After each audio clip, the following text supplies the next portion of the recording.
আমার নবীজির এই বক্তব্য শোনার সঙ্গে সঙ্গে ওসমান তালহা এসে বলতেছে, শোনো মুহাম্মদ, আমি তোমাকে এই চাবিটা দেব, শর্ত হলো আবু জেহেলের কানে যেন এই কথাটা না যায়। কার কানে না যায়? আবু জেহেল শুনলে আমার একটু সমস্যা হবে, কারণ ও তো উচ্ছৃঙ্খল। এরকম আবু জেহেল মার কেনাতে এখন আসে না নাই? আসে না নাই?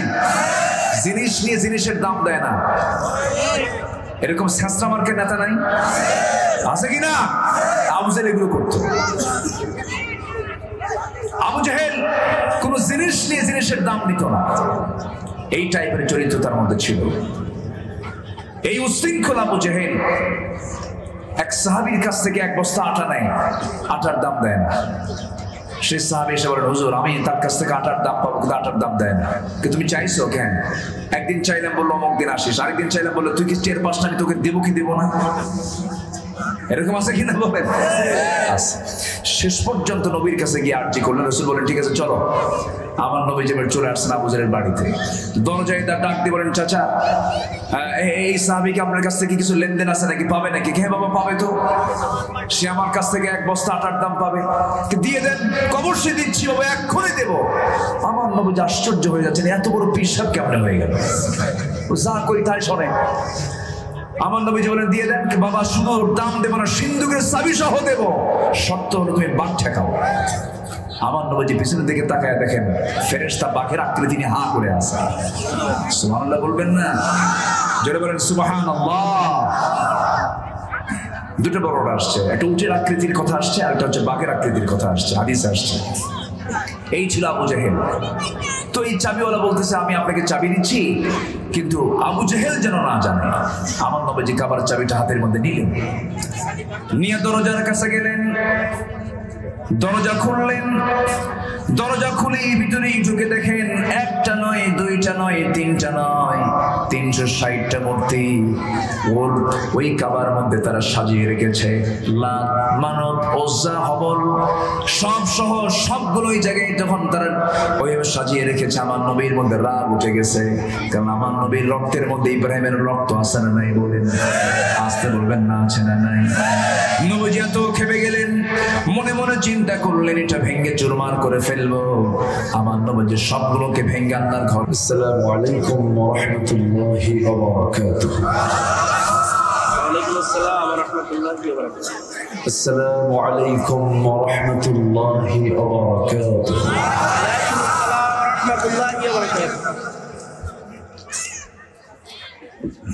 إن الحمد لله الأكرم الذي خلق الإنسان وكرمه وعلمه من البيان ما لم يعلم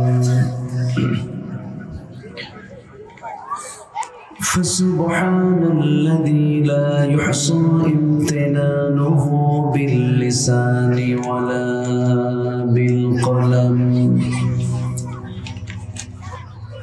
نشهد أن لا إله إلا الله وحده لا شريك له ونشهد أن سيدنا وحبيبنا ومولانا محمدا عبده ورسوله الذي أرسله بالحق بشيرا ونذيرا وداعيا إلى الله بإذنه وسراجا منيرا فقد قال الله تعالى في كلامه المجيد وفرقانه الحميد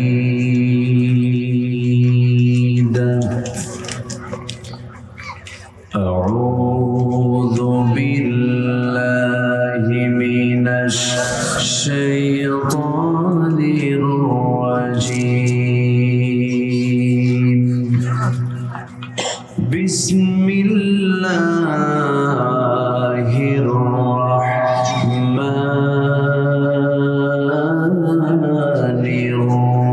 الرحيم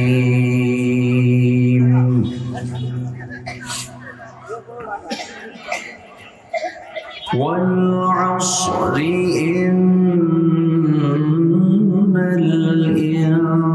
الإنسان لفي خسر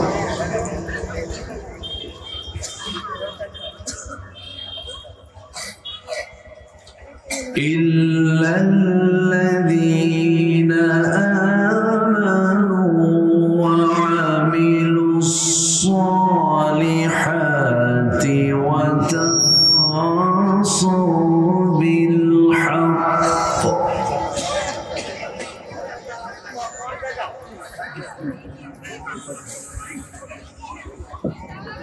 إن الإنسان لفي خسر إلا الذين آمنوا وعملوا الصالحات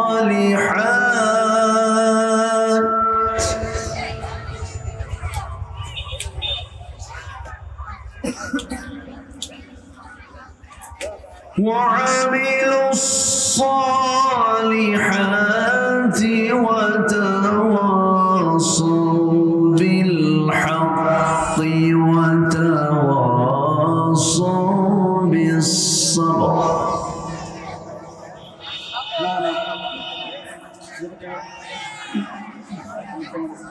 الله أكبر بسم الله الرحمن الرحيم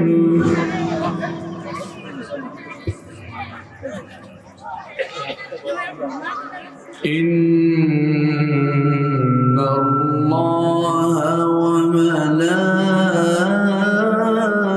وملائكته يصلون على النبي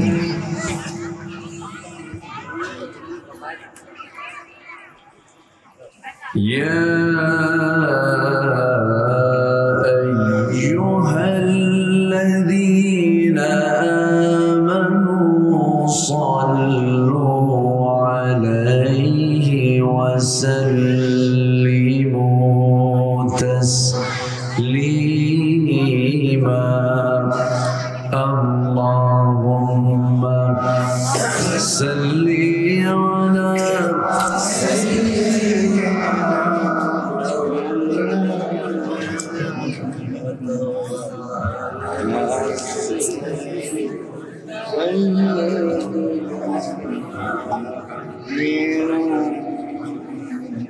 একটু মোহাম্মত দিয়ে নবীর প্রেমে মাতোয়ারা হয়ে জবান খুলে জোরালো কণ্ঠে আওয়াজ দিয়ে সবাই বলুন আল্লাহুম্মা সাল্লি আলা সাইয়্যিদিনা মাওলানা মুহাম্মদ ওয়া আলা আলি সাইয়্যিদিনা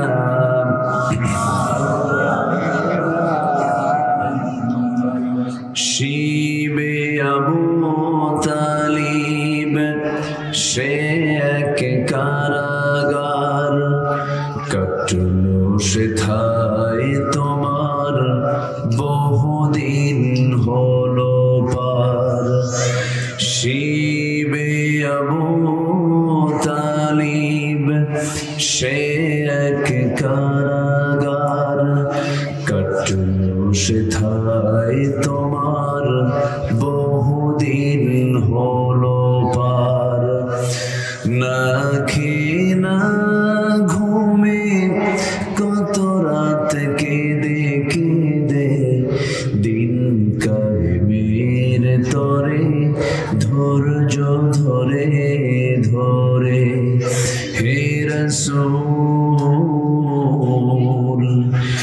এসে গেল বদর উহুদ খন্দক পরীক্ষা জান মাল দিয়ে পাশ হলো সব পরীক্ষা অবশেষে হয়ে গেল দিন কায়েমের বিজয় তরি রাসূল আমার বলে দিলেন খায়রুল কুরুনি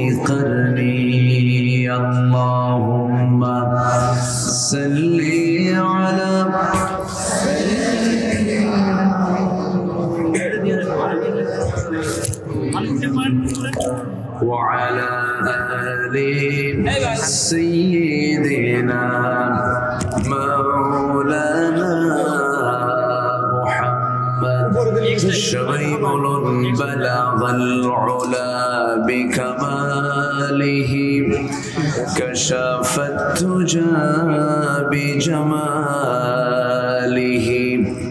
حسنت جميع خصاله سلوا سورة يوسف بدار حكمة لقمان ما قارئ قرآن باري يهدي لسادمان ما بلغ العلا بكماله كشف الدجى بجماله حسنت جميع خصاله سلوا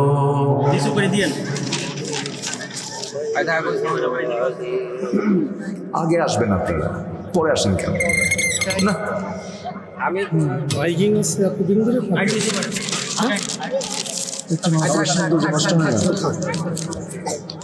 পজ বাড়াই দেন, কম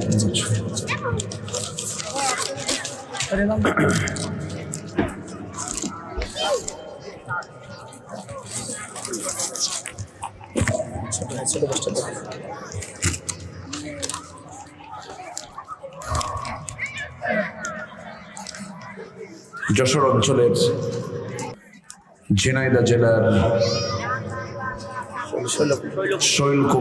শৈলকুপা উপজেলার নদীর ধার, না কোথায় নদীর ধার? আচ্ছা, পুটিবাড়ি ঈদগাহ মাঠে অনুষ্ঠিত পুটিমারি গ্রামবাসী কর্তৃক আয়োজিত দিনের বেলা অনুষ্ঠিত আজকের এই 15তম তাফসীরুল কোরআন মাহফিল 2024 আজকের এই মহৎ আয়োজনের সম্মানিত সুযোগ্য সভাপতি সাহেবে সাদর, আজকের মাহফিলের বরেণ্য সভাপতি জনাব সরোয়ার বিশ্বাস, গোলাম সরোয়ার বিশ্বাস, আজকের এই মহৎ আয়োজনের প্রধান অতিথি মাননীয় সাংসদ হযরত উলামায়ে কেরাম, আমার পূর্বে কথা বলেছেন আমার স্নেহধন্য জনাব কারি রিয়াদ ইসলাম বকুল, উপস্থিত হযরত উলামায়ে কেরাম, ফদলাইজাম, সুশীল সমাজ, জাতির শ্রেষ্ঠ সন্তান, শিক্ষক মন্ডলী, জাতির বিবেক, সাংবাদিক বৃন্দ, সামনে উপস্থিত, দূরে কাছের বিভিন্ন স্থান থেকে ছুটে আসা কালেমার ঝান্ডাবাহী, তাওহীদের পতাকাবাহী, দ্বীন ইসলামের নরসারদুল বীর মুজাহিদ, প্রাণ প্রিয় সম্মানিত দ্বীনী ভাইরা, আড়ালে বসে আছেন শ্রদ্ধেয়া সম্মানিতা মা বোনেরা, আলোচনার সূচনায় আনুষ্ঠানিকতার মধ্য দিয়ে আমার পক্ষ থেকে আবারও দিল খোলা সালাম, আসসালামু আলাইকুম ওয়া রাহমাতুল্লাহি ওয়া বারাকাতুহু। সবাই কেমন আছেন? সবাই কেমন আছেন? আমাকে প্রশ্ন করলেন, আল্লাহ তাআলা আমাকে তো আপনার মতোই রেখেছেন, বলি আলহামদুলিল্লাহ।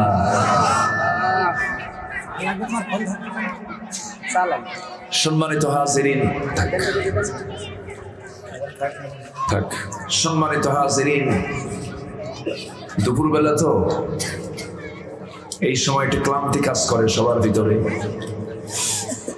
এই ভরা দুপুরে কত কাজ আমাদের, তাই না? দিনের বেলা সাংসারিক কাজ, পারিবারিক কাজ, চাকরি, ব্যবসা, বাণিজ্য সব ছেড়ে যারা আজকে মাহফিলে এসেছেন, আমি মনে করি এক একজন বীর মুজাহিদের ভূমিকা পালন করেছেন। বীর মুজাহিদের ভূমিকা পালন করেছেন, যিনি আমাকে আপনাকে এমন সুন্দর আয়োজনে আসার বসার তৌফিক দিলেন। সেই মহান রবের শানে আমরা সবাই বলে উঠছি আলহামদুলিল্লাহ। আবারও বলছি আলহামদুলিল্লাহ।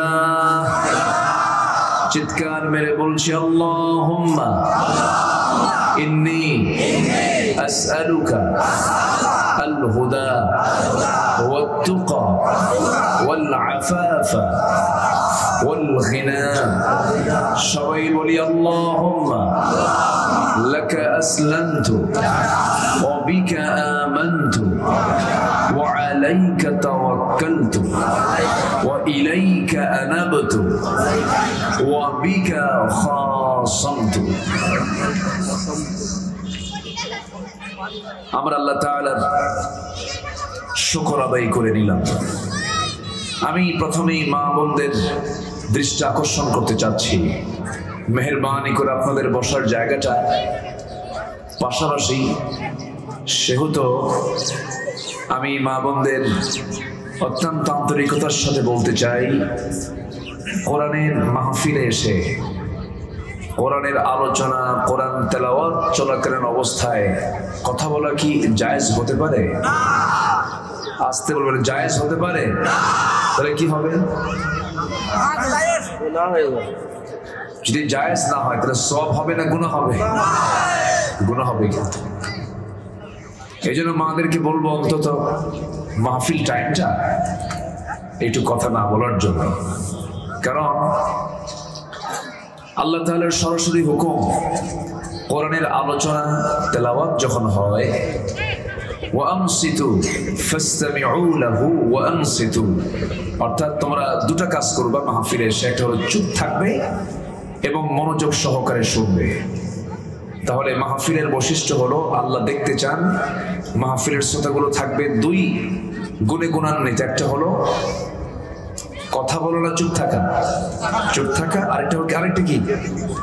মনোযোগ সহকারে শোনা। তাহলে এই প্রস্তাব শুধু না, এই হুকুমটা দিয়েছেন কে? আল্লাহ তাআলা। তো কথা তো মেয়েরা একটু বেশি বলে, এটা স্বাভাবিক। মানে দুই মহিলা পাশাপাশি বসে থাকবে, কথা হবে না, এর চাইতে বড় মিথ্যা কথা আল্লাহর জমিনে নাই। বুঝেন নাই? তারা একটু কথা বলে। তবে মা, আমি আপনাদেরকে খাটো করছি না, এটা আল্লাহ তাআলা ন্যাচারাল মাদেরকে এরকম করে দিয়েছেন, এই জন্যই বলতেছি। তো মেহেরবানি করে, আমার মা থেমে গেছে কিন্তু তাদের আওয়াজ আর নাই, আমরা পাচ্ছি না আওয়াজ। আসুন আমরা এখন লাইনের দিকে চলে যাই। আমি আলোচনার সূচনায় খুবই কমন, মানে আমার ঘর আপনার ঘরের সূরা। যারা নামাজ পড়ি, যারা দিন মানি, যারা মোটামুটি মানে মসজিদের সঙ্গে যোগাযোগ আছে, হুজুরদের সঙ্গে একটু সম্পর্ক ভালো আছে, আর যারা গাঁজা গুজা খায়, যাদের দিনকাল ঠিক নাই, উল্টা পাল্টা চলে, তারা এই সূরাটা তাদের কাছেও আনকমনই মনে হবে। কিন্তু এই সূরাটা খুবই কমন একটা সূরা। এখানে রাখেন আমার, ও আচ্ছা, না চা লাগবে না, চা লাগবে না, এখানে রাখেন, এটা এখানে, ব্যাস। সম্মানিত ভাইয়েরা, তাদের কাছে এই সূরাটা খুব মানে কমন মনে হবে না। সম্মানিত ভাইয়েরা, কোরআন আল্লাহ তাআলা এত সহজ করে দিয়েছেন যে আমার এই হাতে 5 বছর বয়সের বাচ্চাকেও মাথায় পাগড়ি পরে দিয়েছি। তার সিনায় আছে কয় পারা কোরআন? 30 পারা। তাহলে জীবনের 60টা বছর, 60টা বসন্ত পার করলাম অনেকে, 70 বছর পার করলাম অনেকে। কোরআন বুঝি নাই, কোরআন পড়তে পারি নাই, এই কথা বইলা আল্লাহর কাছে কি পার পাওয়া যাবে? বলেন তো, বলেন, পার পাওয়া যাবে? যাবে। 5 বছরের শিশু যদি 30 পারা কোরআন তার সিনার মধ্যে তুলতে পারে, তাহলে আল্লাহ তাআলা সবাইকে, কম হোক আর বেশি হোক, অনেকের মেমোরি একরকম না, একটু অনেকের মেমোরি একটু দুর্বল থাকে, কিন্তু ন্যূনতম আল্লাহকে চেনার মতো, রসুলকে চেনার মতো, পরকালকে বোঝার মতো এতটুকু জ্ঞান অর্জন করার যোগ্যতা প্রত্যেক বান্দাকে দিয়েছেন। তিনি আমার কে? আসতে বলবেন না, তিনি আমার কে? আল্লাহ তাআলা। এজন্য আমি সবার কাছে কোরআনের মাহফিলে আহ্বানটা আমি সব জায়গায় দেই, সেটা হলো সামনে রমজান আসতেছে। রমজান মাস কিসের মাস বলেন তো? বলেন তো, বলেন বলেন।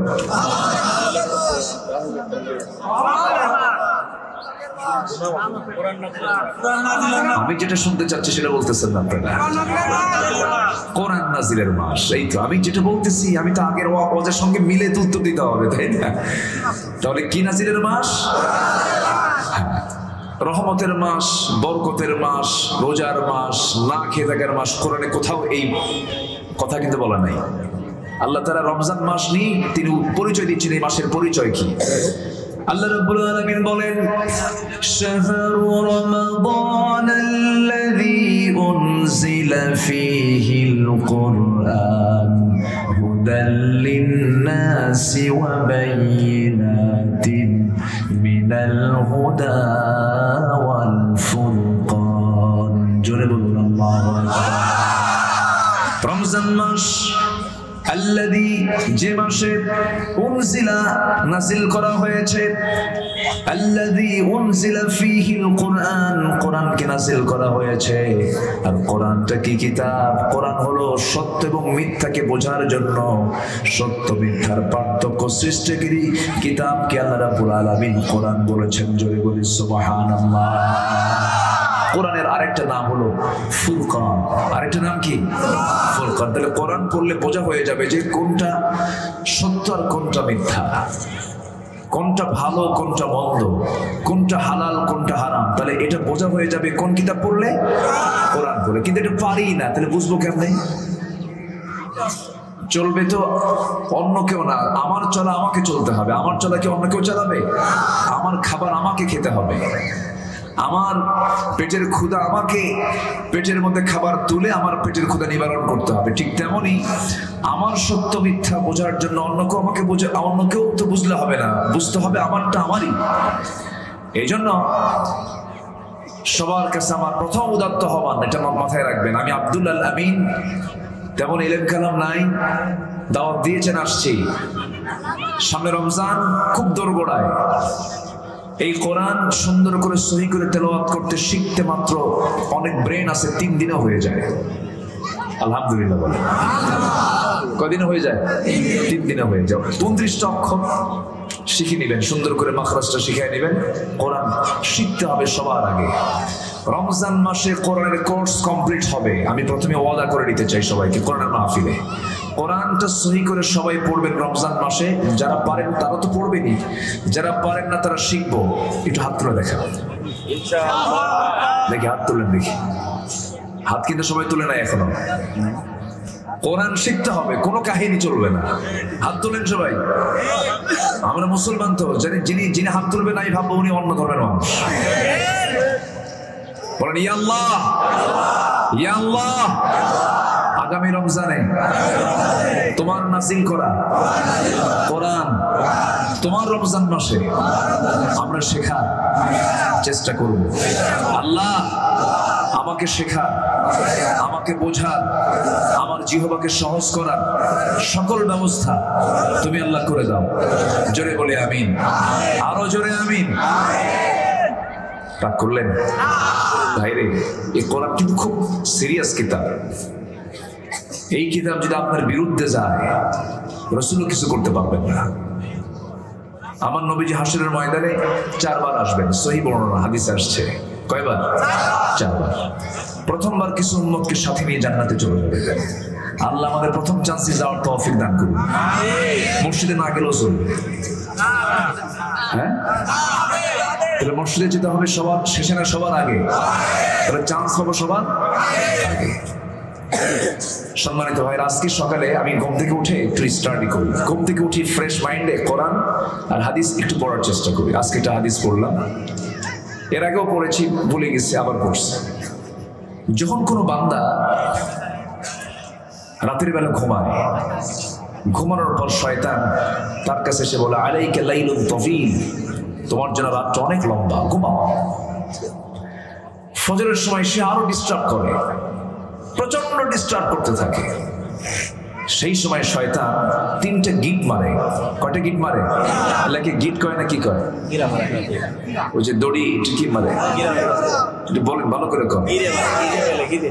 আচ্ছা গিট মারে, হ্যাঁ ঠিক আছে। আপনাদের ভাষা আমার চেয়ে সুন্দর তো, কারণ ঝিনাইদা যশোরে এসে ভাষা নিয়ে মাতব্বরি করা খুব কঠিন ব্যাপার, আপনারা ধরে ফেলবেন একদম। ভাষার মানে জাদুঘর হচ্ছেন আপনারা।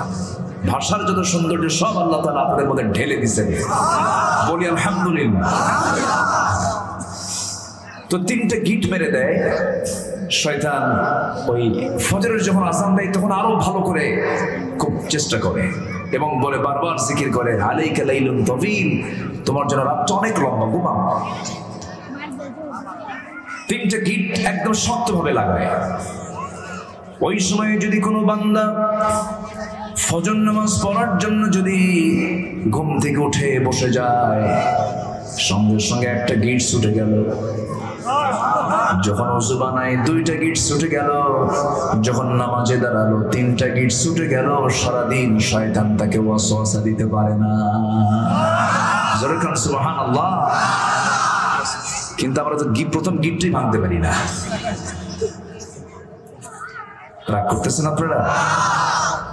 ভাইরে, কোরআন খুব ডেঞ্জারাস। আমার নবীজি 3বার সেখানে 4বার যাবেন হাসরের ময়দানে। প্রথমবার চেষ্টা করবেন কিছু উম্মতকে সাথে নিয়ে জান্নাতে চলে যাবেন। আম্মা জান আয়েশা বলেন ইয়া রাসূলুল্লাহ, এতগুলো মানুষের ভিতর থেকে আপনি ভালো মানুষগুলোকে চিনবেন কেমনে, শনাক্ত করবেন কেমনে? রাসূল বলেন আয়েশা রে, দুনিয়ার জিন্দেগিতে অসংখ্য ঘোড়ার মাঝে যে সমস্ত ঘোড়ার মাথার সামনে কালো পাকড়া পাকড়ি যে চিহ্নগুলো, কালারের যে ঘোড়াগুলো সহজেই যেমন চেনা যায়, ঠিক তেমনি হাসরের ময়দানে আমার কিছু উম্মতকে আমি দেখতে পাবো যাদের কপালে থাকবে সেজদার চিহ্ন। সীমাহুম ফি ওয়ুজুহিহিম মিন আসারিস সুজুদ, সেই সেজদার চিহ্নগুলো নূরের মতো চমকাতে থাকবে। আমি ওই সমস্ত বান্দাগুলোকে নিয়ে প্রথমবার একজোটে জান্নাতে নিয়ে চলে যাব, দ্বিতীয়বার আবার আসবো, আবার নিয়ে যাব, তৃতীয়বার আবার আসবো, আবার নিয়ে যাব, চতুর্থবার এসে যখন নিয়ে যাব, নিয়ে যেতে নেব, সেই সময় কোরআন তার বিরুদ্ধে দাঁড়িয়ে যাবে। ইল্লা মান হাসাবাহুল কোরআন, কোরআন তার বিরুদ্ধে দাঁড়িয়ে যাবে। কোরআন বলবে ও আল্লাহ, এই সমস্ত বান্দাগুলো কেমন করে জান্নাতে যায়, এই সমস্ত বান্দাগুলো কেমন করে তোমার জান্নাতে প্রবেশ করবে? কারণ আমি কোরআন আমার বিরুদ্ধে রাজনীতি করেছে, আমার বিরুদ্ধে দল করেছে, আমার আইনের বিরুদ্ধে অবস্থান নিয়েছে, কোরআনকে মানে নাই, কোরআনকে আমল করে নাই, কোরআনকে পড়ে নাই, কোরআনকে বোঝে নাই, কোরআনকে জানে নাই। এই সমস্ত বান্দার বিরুদ্ধে আমি কোরআন তোমার সামনে আমি বাদী হয়ে গেলাম। সেই দিন আমার নবী পর্যন্ত তাকে সুপারিশ করে জান্নাতে নিতে পারবেন না। নাউযুবিল্লাহ, যেরকম নাউযুবিল্লাহ। তাহলে কোরআনের সুপারিশ দরকার আছে না নাই? আল কুরআন হুজ্জাতুল লাকা আও আলাইকা, কোরআন তোমার পক্ষে যাবে অথবা বিপক্ষে যাবে। এটা মারাত্মক ব্যাপার। কিন্তু দুটা জিনিস আমার আপনার পক্ষে অথবা বিপক্ষে যাবে। একটা হলো কোরআন, আরেকটা হলো সিয়াম। আরেকটা কি? সিয়াম। এই বকুল মিয়া কই যান? খাইছেন? ও আচ্ছা ঠিক আছে, খুব ভালো, চটপট ভালো তো, খুব মানে আওয়াজ খুব ভালো, আলহামদুলিল্লাহ। আল্লাহ তুমি তার জেহেন জবানকে ইসলামের জন্য কবুল করে নাও, আমিন। জোরে বলে আমিন। ভাই আপনি রাগ করেননি তো আমার উপরে? রাগ করেননি তো? আমি কেন বললাম যে এই যে একটু বিঘ্ন হয়, একটু আগে আসতে হয়। ক্যামেরাম্যান যারা আসছে এদেরকে ধমক দিবেন না, এরা অনেক উপকার করে দ্বীনের জন্য। কেন জানেন? আপনি শুনবেন হাজার হাজার, আর এরা শোনায় দেয় কোটি মানুষকে। আলহামদুলিল্লাহ বলবেন না? এখন এই যে অনলাইন গুলোতে গান বাজনা আছে না, সে গান বাজনা একটু হলেও যারা এগুলো চালু করে, এগুলো দেখে, ওই সময় তো অন্তত গান বাজনা শোনে না, দেখে না। এই জন্য এগুলোর দরকার আছে না? আছে। তো ঠিক আছে, হ্যাঁ রাগ করা যাবে না। আমি যে ধমক টমক দিছি এটা মহব্বতের ধমক। ওই বাচ্চা কাচ্চা ই করে না, মানে ওষুধ টষুধ খেতে চায় না, তখন মা কি করে? রাগ করে না? হ্যাঁ এটা রাগ করে। এর মধ্যে মহব্বত আছে না? আছে। আমার দিকে তাকা। তো তাহলে আমরা রমজান পাচ্ছি, রমজান আমরা যেহেতু পাচ্ছি আমাদের মাথায় প্ল্যান থাকতে হবে। যেরকম যারা কৃষক যখন এই ধান লাগার সময় আসে তখন প্রিপারেশন নেয় না, যে এই তো ধান এখন লাগাতে হবে আমার, আমি যদি না ভালো করে লাগাই তাহলে আমি ভালো ফসল পাবো না। পানের বরজ আছে নাকি এলাকায়? আছে, দেখলাম অনেক পানের বরজ। পান খান, সমস্যা নাই, কিন্তু পানের সাথে আবার হাকিমপুরি রহমতুল্লাহ আলাইহি কেন? এখানে কথা আছে। পান খান, পানের রস ভালো, স্টমাকের জন্য ভালো, কিন্তু পানের সঙ্গে টান করা যাবে না। পান খান, কিন্তু টানাটানি করা যাবে না, কোনো নেশার দিকে যাওয়া যাবে না। পান খান, দাঁত পরিষ্কার রাখেন, দাঁতকে বিকৃত করবেন না।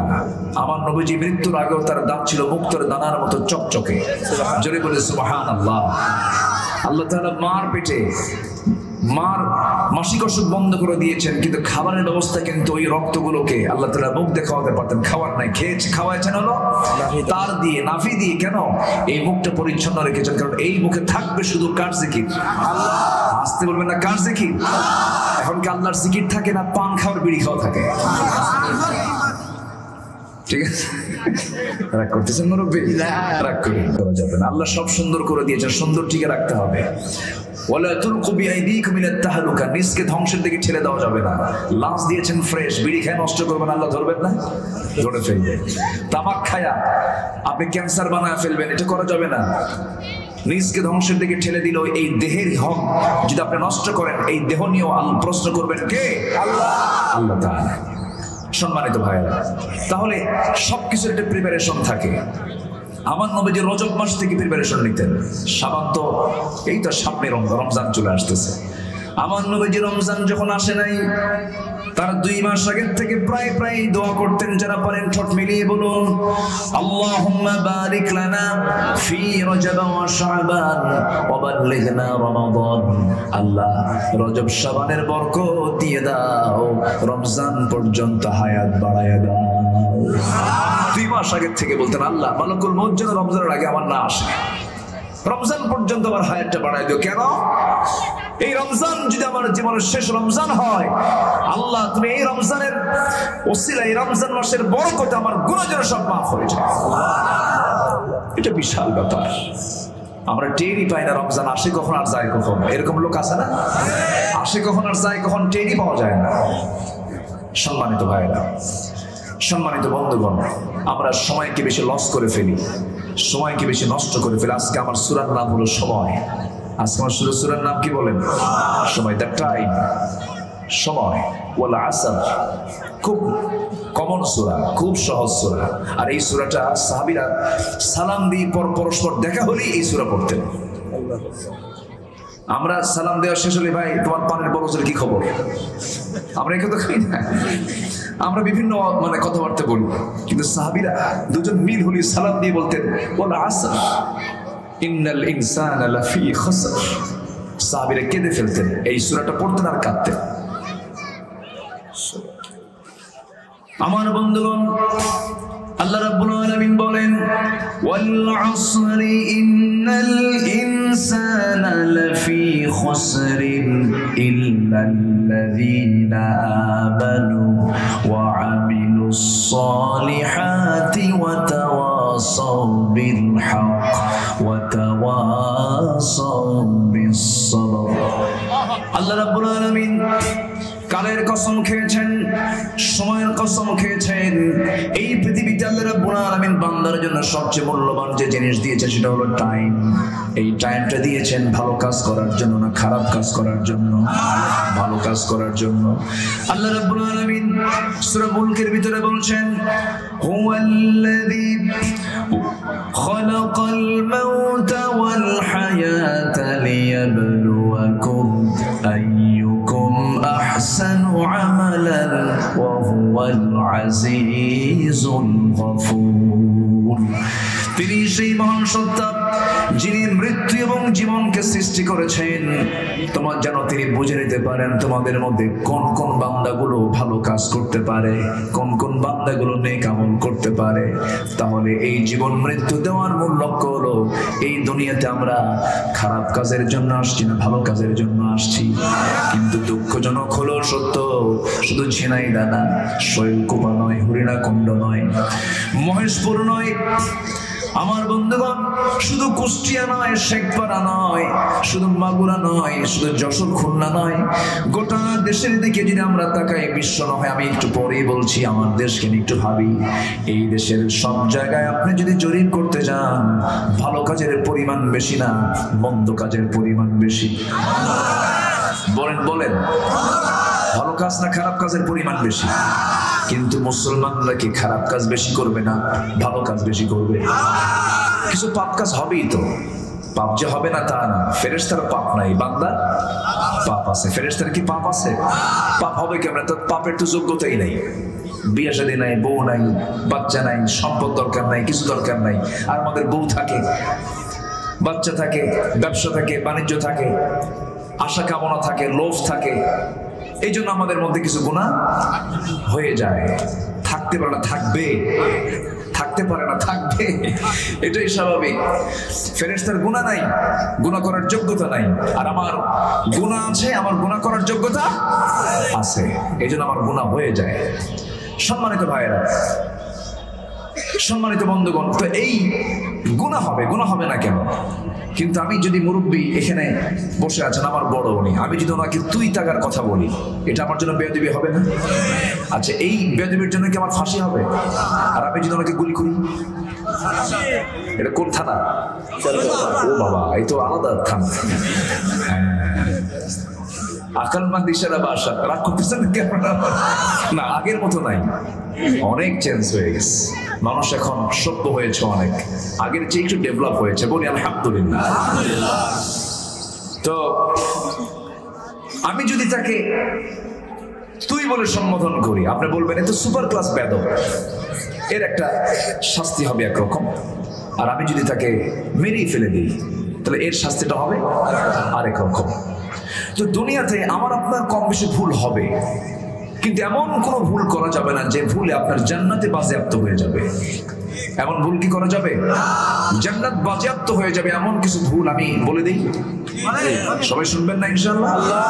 ভুলগুলো জানলেই ভুল করা হবে না, তাই না? ওয়াস্ত জীবনে বহু শুনছি আমরা, খালি মরা ফেরাউনের ইতিহাস শুনি, কিন্তু তাজা ফেরাউনের কথা কই নাকি? মরা ফেরাউন মরে গেছে সে কোন দিন? কত আগে মরে গেছে, এখনো মরে লাশ হয়, এখনো না লাশ আছে, ঠিক আছে, কিন্তু তার কথা কয়ে আপনি লাভ কি? আমার আপনার চোখের সামনে তাজা ফেরাউন আছে না নাই? আচ্ছা, ফেরাউন জুলুম করতো, এখন তো জুলুমকারী নাই, এরা কি মরা ফেরাউন না তাজা ফেরাউন? এই তো লাইনে আসছেন কোথায়? বহু তাজা ফেরাউন আছে, এদের বিরুদ্ধে মোকাবেলায় দাঁড়াতে হবে। মুসা দাঁড়িয়েছেন খালি হাতে না লাঠি নিয়ে? আমাদের লাঠি কই? হ্যাঁ, দরকার আছে, আছে না নাই? বলেন, আসতে বলবেন না, আছে না নাই? আছে। সবচেয়ে বড় লাঠি হলো ঈমান। সবচেয়ে বড় লাঠি কি? ঈমান থাকলে এমনি ব্যবস্থা হয়ে যাবে, কিন্তু ঈমান নাই, লাঠি দিয়ে করবেন কি? আমার বন্ধুগণ, সময়কে দাম দিতে হবে, খারাপ কাজ করা যাবে না। হঠাৎ করে কোনো ভুল কাজ হয়ে গেছে, সঙ্গে সঙ্গে তওবার ব্যবস্থা ইসলামে আছে না নাই? বলেন, তওবার ব্যবস্থা আছে। আল্লাহ বলছেন, বান্দা দুটা ভুল করে আসবে বড় বড়, আমি তোকে জাহান্নামের গর্তের মধ্যে ঢুকায় দেব। জাহান্নামে কিসের মধ্যে? গর্তের মধ্যে। জাহান্নাম দিয়ে আল্লাহ মানে শান্তি পাবেন না। আল্লাহর কিন্তু রাগ কম না, যে আল্লাহ আমারে বানাইছে, আমার যদি এত রাগ হয়, হ্যাঁ, তার কত রাগ হবে? যে আল্লাহ আমারে বানাইছে, আমার আপনার যদি এত রাগ হয়, আমার আল্লাহর তো রাগ কিছুই নাই। আসতে কয় আছে, জোরে বলেন, আছে না নাই? আল্লাহ রাগ কিন্তু অনেক, কিন্তু আল্লাহ রাগ দেখান না। আমরা তো আল্লাহর বান্দা, তো যা মাফ করে দিলাম, সুবহানাল্লাহ বলেন। তাই না? আল্লাহর যদি রাগ আমার আপনার মতো হতো তাহলে যে পৃথিবী যে কয় উল্টান খাইতো আল্লাহ জানে। ঠিক ঠিক কিনা? আল্লাহ তাআলা কাফেরকে খাওয়ান, মুশরিককে খাওয়ান, মুনাফিককে খাওয়ান, সবাইকে খাওয়ান। সাইয়েদনা ইব্রাহিম আলাইহিস সালাম একদিন বসে আছেন, মেহমান ছাড়া তিনি খেতেন না। কারো বাড়িতে যদি মেহমান সবসময় থাকে, এটা মাথায় রাখবেন, জীবনে কোনোদিন তার বাড়ির হাড়ির খাবার ফুরাবে না। বাইরা মাহফিল আছে তো নাকি? কিছু কিছু মহিলা আছে মেহমান দেখলেই সব গরম করে স্বামীর উপরে, আছে না? নেই? তুমি বাজার করে আনো, আমি কিন্তু রান্না বান্না করতে পারবো না। আছে না? কিন্তু না, মেহমানকে, যে বাড়িতে মেহমানকে সম্মান করে সেই বাড়ির হাড়ি কখনো খাবার শূন্য হবে না। এটা ইসলামের একটা সৌন্দর্য, ঐতিহ্য, এটা মুসলমানদের ঐতিহ্য। এটা কিন্তু হারিয়ে যাচ্ছে এখন কিন্তু সব হারিয়ে যাওয়ার পথে এগুলো। মেহমানকে কখনো বিপদের কারণ মনে করবেন না। মেহমান ভাববেন যে মেহমান আসছে আমার বাড়িতে, ওর রিজিক নিয়ে আসছে।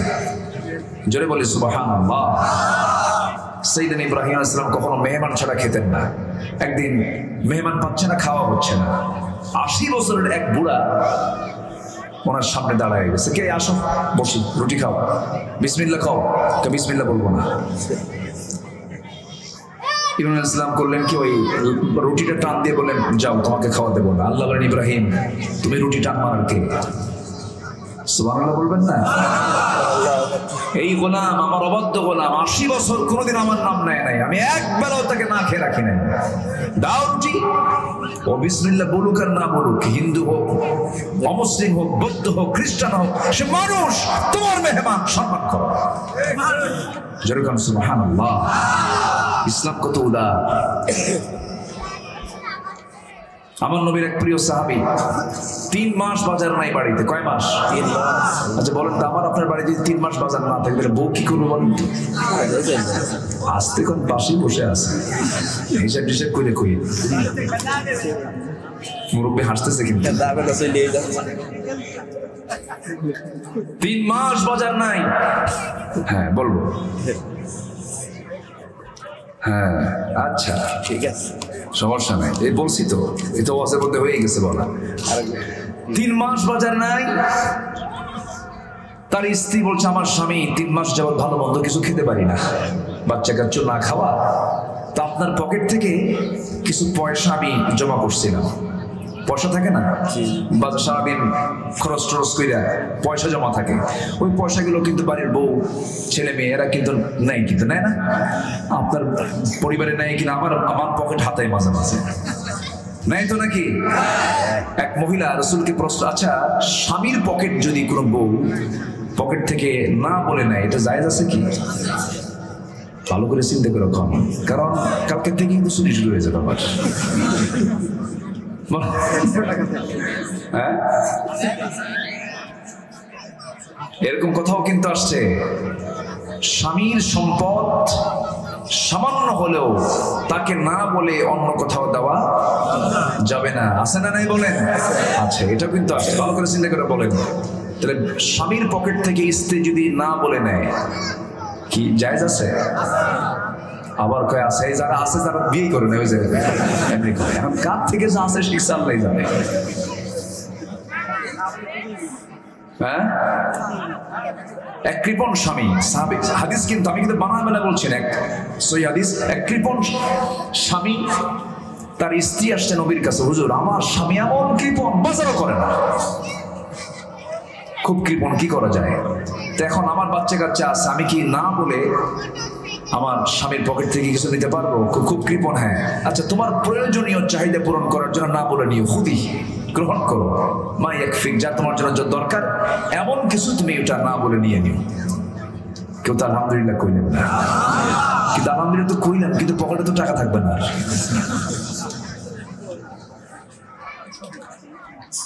রাগ করতেছেন আপনারা? জীবন ধর্মী কথা তো, প্রয়োজন আছে, প্রয়োজন আছে না? আছে, জীবনের তো এইসব। আমার নবীজি ওই প্রিয় সাহাবী 3 মাস বাজার নাই, বউটা বললেন, এই যে আমি আপনাকে দিলাম পয়সাগুলো, আপনি বাজারে করে নিয়ে আসেন। বাজারে গেছেন ব্যবসা, কি বলে, বাজার করার জন্য। আজান হয়ে গেছে মসজিদ, এখন বলে আজান আগে না বাজার আগে? আগে নামাজ, আগে আজান নামাজ না আগে বাজার? আগে আজান নামাজ। আজান হয়ে গেছে, কোনো কথা নাই, আজান শুনলেন, বাজারের ব্যাগ তিনি গুটায় নিলেন, মসজিদে চলে গেলেন।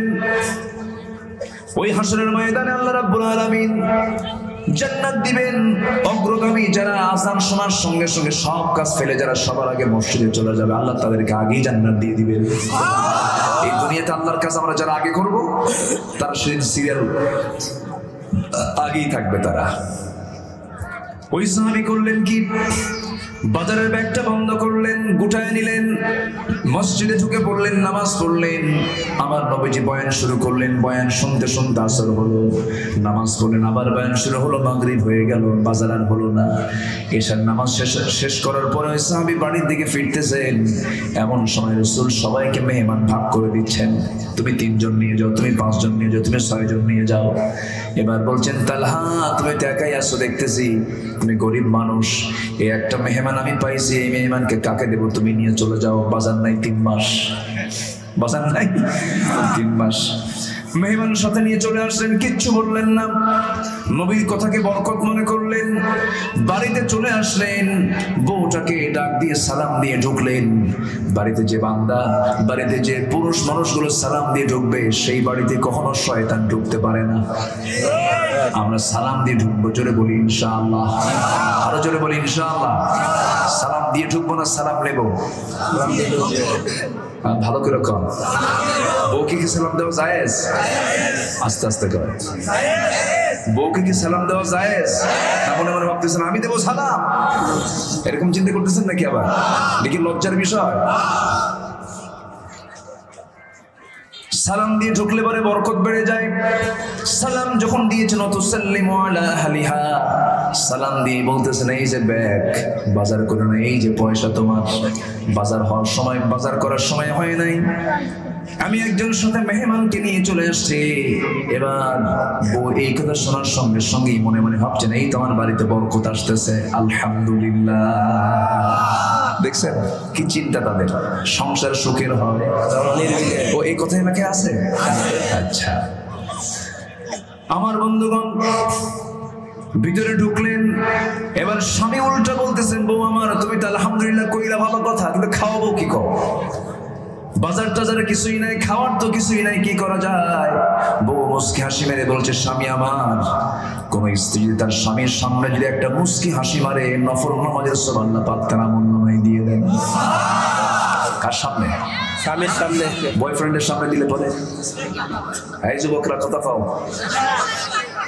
সব না গুনাহ? গুনাহ। আমার বন্ধুগণ, ওই মহিলা সাহাবী বলছেন, আমার স্বামী আপনি কোনো চিন্তা করবেন না, কোনো টেনশন নাই, ওই যে দেখা যাচ্ছে উঁচু জায়গায়, ওই জায়গায় আপনি 1 বস্তা তুষ রেখে দিয়েছেন, তুষটা আমাকে নিচে নামায় দেন।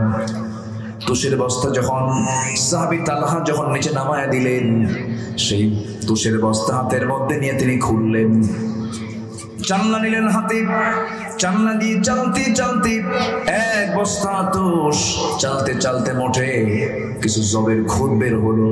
সেই জবের খুদ বের করে আবার পিষদানিতে পিষে পিষে পিষে পিষে আটা করলেন, পানি গোলায় খামির করলেন। মোটে 2টা রুটি হয়ে গেল, জবের রুটি। রুটি প্রস্তুত করি, স্বামীকে বলছেন, স্বামী আমার, আমিও না খাওয়া, আমার পরিবার না খাওয়া, আপনিও না খাওয়া, মোটে আমাদের বাড়িতে 2টা রুটি, মেহমানকে দিতে হবে, আমরা কেউ খাবো না, দিয়ে আসেন ঘরে। মেহমানের ঘরে দিয়ে আসা হলো এবং বলা হলো স্বামীকে, দেরি করলে পরে আপনার হাতে আপনার ভাগে একটা রুটি পড়ে যাবে, সে আপনাকে বাধ্য করবে খেতে, আপনি দেরি করবেন না, রুটি দিয়ে চট করে চলে আসবেন, আমরা লাইট বন্ধ করে বুঝাবো আমরা খাওয়া দাওয়া সম্পূর্ণ করেছি। মেহমানকে যৎকিঞ্চিৎ খাবার খাওয়ানোর চেষ্টা করলেন, ফজরের সময় ওই মেহমানকে সঙ্গে করে নিয়ে মসজিদে চলে গেলেন। নামাজ শেষ হয়ে গেছে, সব সাহাবী সব বাড়িতে পৌঁছে গেছে। নবীজি পিছন থেকে ডাক দিচ্ছেন, তালহা রে এইদিকে আয়। সাহাবী থরথর করে কাঁপতে কাঁপতে বলছে, ইয়া রাসূলুল্লাহ, বড় বেয়াদবি করেছি গত রাত্রিতে। মেহমানকে আপ্যায়ন করতে পারি নাই, মেহমানকে সম্মান করতে পারি নাই। হুজুর, আমার যদি কোনো বেয়াদবি হয়ে যায় আপনি আমারে মাফ করে দিয়েন। রাসূল বলছেন, তালহা উল্টা কথা কেন বলো? গত রাত্রিতে তোমরা স্বামী স্ত্রী যে মেহমানের খেদমত করেছো, আর শাজিম সব খুশি হয়ে গেছে। জোরে বলে সুবহানাল্লাহ। আমার মা বোন মাহফিল আসছেন, পরিবারটা জান্নাতের টুকরা বানাবেন, নামাজ দিয়ে ভরায় ফেলবেন, কোরআন তেলাওয়াত দিয়ে ভরায় ফেলবেন। দিন শুরু হবে জিকির ফিকির দিয়া। ফজর আযানটা শুনবেন, সবাইকে ডেকে ডেকে দিবেন। সেই সন্তানগুলো, সেই মা, সেই বাবা, সেই বাবাটা কাপুরুষ, সেই বাবাটা অযোগ্য বাবা, সেই মাটা অযোগ্য মা। যে বাপ মা সন্তানকে ফজরের সময় ঘুম থেকে জেগে তুলে দিতে পারে না, ঠিক কি না? কিন্তু স্কুলে যায় না, শাসন করে, আছে না? স্কুলে যায় না, শাসন করে, কাজকর্মে যায় না, শাসন করে। কিন্তু নামাজের জন্য বলেন, অথচ রাসূল বললেন সন্তানের বয়স যখন 7 বছর হবে তখন তাকে বলো, বাবা নামাজ পড়ো, বাবা নামাজ পড়ো। 7 বছরে বলবে বাবা নামাজ পড়ো। 10 বছরে কে বাপ বলবে না পড় নামাজ পড়? 10 বছরে কি বলবে? পড়ো না পড়। পরের সাথে কি আছে? সাথে কি? বিল আসা। রাসূল বলেছেন প্রয়োজনে লাঠি হুমকি ধামকি দিয়ে নামাজে পাঠায় দাও, ঠিক কি না? এই শাসন কি আমাদের পরিবারে আছে? যে বাপ মা সন্তানকে নামাজের জন্য ঘুম থেকে জেগে দিতে পারে না, অযোগ্য বাপ, অযোগ্য মা। খালি সন্তানকে দোষ দিলে হবে না, বাপ মার দোষ আছে না নাই? আবার বাপরা রাগ করতেছেন নাকি? আপনি তো বাপের উপর খেপলেন কেন? বড় আফসোস, আমরা পরিবারকে নামাজের পরিবার বানাতে পারি না। আমার বন্ধুগণ, একটু মনে রাখবেন, মাথায় রাখবেন, আল্লাহ তাআলা সময়ের কসম খাচ্ছেন কেন? সময় নষ্ট করা যাবে না, সময় লস করা যাবে না। সময় চলে যাচ্ছে, এই সময়টা আর ফিরে পাবো না। আল্লাহ তাআলা এই সময়ের কসম খেয়ে বলছেন, শোনো ও দুনিয়াবাসী, তোমরা জেনে রাখো, ইন্নাল ইনসানা লাফি খুসর। মানুষ ক্ষতির মধ্যে নিমজ্জিত আছে, নিঃসন্দেহে মানুষ ক্ষতির মধ্যে নিমজ্জিত। কিন্তু মানুষ ছাড়া পৃথিবীতে যত প্রাণী আছে সমস্ত প্রাণী জিকির করে কার? আসতে বলবেন না কার? এই ছোট্ট ছোট্ট পাখি, তার মুখে কার জিকির? রাস্তায় ওই যে আমাদের চোখে পড়ে না পিঁপড়াগুলো গর্ত থেকে বের হয়, খাবারগুলো সংগ্রহ করতে করতে জিকির করে কার? আল্লাহর জিকির করে। হাজারো সাইক্লোন হোক, ঝড় হোক, হাজারো বন্যা হয়ে যাক, কিন্তু পিঁপড়া কিন্তু কখনো ডুবে যায় না। পিঁপড়া কিন্তু জীবিত থাকে, মানুষ ডুবে শেষ হয়ে যায়। ওই পিঁপড়াকে সুন্দর করে বেঁচে থাকার সমস্ত জ্ঞান দিয়েছেন তিনি কে? আল্লাহ, তাই না? মানুষ ডুবে যায় কিন্তু পিঁপড়া ডুবে না। কে দিয়েছেন? কে দিয়েছেন? আল্লাহ, আল্লাহ তাআলা দিয়েছেন। পিঁপড়ার নাকের ঘ্রাণ বেশি না আমার আপনার নাকের ঘ্রাণ বেশি? আপনার বাড়িতে মিষ্টি আছে আপনি জানেন না, আপনি জানেন সব? কোন একটা মেহমান বেড়াতে এসে জামতলার ছাদে গেলে মিষ্টি দিয়ে গেছে। এইদিকে খবর আছে কিনা এই মিষ্টির দোকান? ওই যে ছাদে জামতলা, যশোরে, এখন তো আসেনি, এই পর্যন্ত আসেনি। এই এলাকায় কি মিষ্টি আছে? আশেপাশেই খালিশপুরের চমচম। তো আপনার মেহমান একজন এসে দিয়ে গেছে, কিন্তু আপনি জানেন না, শুধু আপনার বউটা জানে। কিন্তু আপনি যে জানেন না, কিন্তু আপনার বাড়িতে থাকা পিঁপড়া, ওর নাকি কিন্তু খবর চলে গেছে। ওর নাকের খবর কে দিল? আল্লাহ। আসতে বলে কে দিয়েছেন? এখন আপনি বলেন, পিঁপড়ার প্রাণী ছোট হতে পারে, কিন্তু ওর নাকের ঘ্রাণ আমার আপনার চাইতে কম না বেশি? আল্লাহ তাআলা কি শক্তি দিয়েছেন দেখেন। কুকুর, কুকুরের নাকের ঘ্রাণ আমার আপনার চাইতে 25,000 গুণ বেশি। কত হাজার গুণ? 25,000 গুণ বেশি। কোথায় ইয়াবা ট্যাবলেট, আর কোথায় ফেন্সিডিলের বোতল আছে? মানুষ খুঁজে পায় না। পুলিশ করে কি কুত্তারের সাথে নেয়, চল খুঁজে বের কর। ও শুধু খোঁজে, গন্ধ খোঁজে। আগে গন্ধ শিখাই দিয়েছে যে এই ফেন্সিডিলের গন্ধ এরকম, আগে ওকে থানায় শিখেছে। ওকে শিখাই দিয়েছে যে ইয়াবার গন্ধ এরকম। ফেন্সিডিলের গন্ধ এরকম। ওকে শিখায় দেওয়ার পর যখন এই ডগ স্কোয়াড যখন পাঠিয়ে দেয় তখন ওর নাকের ঘ্রাণে সব বের করে নিয়ে আসে। আল্লাহু আকবার বলেন। সব প্রাণী কাকে চিনে? আসতে বলবে না, কাকে চিনে? আল্লাহকে চিনে। কিন্তু মানুষ চিনে না। আল্লাহ তাআলা এই জন্যই বলছেন, একটা প্রাণী আছে তাল গাছে বাসা বাঁধে, খুব মজবুত বাসা। বলেন কি কি তার নাম? বাবুই পাখি। কি তার জ্ঞান, কি তার সায়েন্স, কি তার ইঞ্জিনিয়ারিং প্রজ্ঞা, এত সুন্দর বাসা বানায়। ওইরকম করে সেম প্রস্তুত করতে পারে, ওইরকম হুবহু একটা বাসা পৃথিবীর সবগুলো ইঞ্জিনিয়ার এক জায়গায় হলেও কি পারবে? পারবে না। তাহলে বাবুই পাখি কতই বা বড় প্রাণী আকারে, ওর মাথাই বা কত বড়, আর ওর মাথার ভিতরেই বা মগজটাও কত বড়। সামান্য মোটর দানার মতো ছোট্ট একটা ব্রেন দিয়ে সে কি সুন্দর বাসা প্রস্তুত করছে। ওর মধ্যে ড্রয়িং রুম আছে, ডাইনিং রুম আছে, বেডরুম আছে, সবই আছে। আল্লাহু আকবার বলবেন না? আচ্ছা, বাবুই পাখির লাইফ স্টাইল কি আমার চাইতে আপনার চাইতে কি নিম্নমুখী না আরো উন্নত? উন্নত। কেন আমি উন্নত কেন বলতেছি দেখেন, আমি যদি ঢাকা যেতে চাই, আমি কি এখান থেকে বিমানে চড়তে পারবো? আমাকে যেতে হবে কোথায়? যশোর। আমাকে বলতে হবে টিকিটের কথা, টিকিট কাটতে হবে, ব্যাগ চেক হবে, বোর্ডিং পাস হবে, আবার বলবে কুয়াশার জন্য ফ্লাই হয় নাই, 2 ঘন্টা দেরি। এই দুনিয়ার ঝামেলা। কিন্তু বাবুই পাখি যখন সে তার বাসা থেকে বের হতে নেয়, ওর কি কোনো টিকিটিং আছে? ও কি স্থলভাগে যায়? ও কি কোনো গাড়ি ইউজ করে? ও কি নৌকে চড়ে? কোনোদিন কি নৌকে চড়া লাগবে? ওর কোনোদিন গাড়িতে চড়া লাগবে? ও শুধু ওর কারো তেলও লাগবে না, কারো কিছুই লাগবে না। শুধু ঘর থেকে বের হওয়ার ইচ্ছা করার সঙ্গে সঙ্গে সে কি করবে? ব্রেনটাকে সেট আপ দেবে। সেট আপ দিয়ে বলবে আমার ওড়া দরকার। কি দরকার? ফ্লাই করা দরকার। আমার ফ্লাই করতে হবে। সঙ্গে সঙ্গে তার 2টা পাখা বিছায়া দিল। সে তার নিজের গতিতে, নিজের ইচ্ছায় গোটা দুনিয়া ঘুরে রিজিক গুলো তালাশ করে করে আল্লাহর জিকির করতে করতে আবার সে তার দেহ নিয়ে ল্যান্ডিং করলো একদম ঘরের সামনে যায়। সুবহানাল্লাহ। আমার আপনার ক্ষমতা আছে? তাহলে এখন বলেন উন্নত জীবন কার? বলেন উন্নত জীবন কার? বাবুই পাখি। কেন জানেন? উন্নত জীবন হওয়ার কারণ হলো ও কখনো না খেয়ে থাকে না, কারণ পূর্ণ ভরসা আল্লাহর উপরে। ওর কোনো খাদ্যের গুদামও লাগে না, ওর কোনো কিছুই প্রয়োজন হয় না।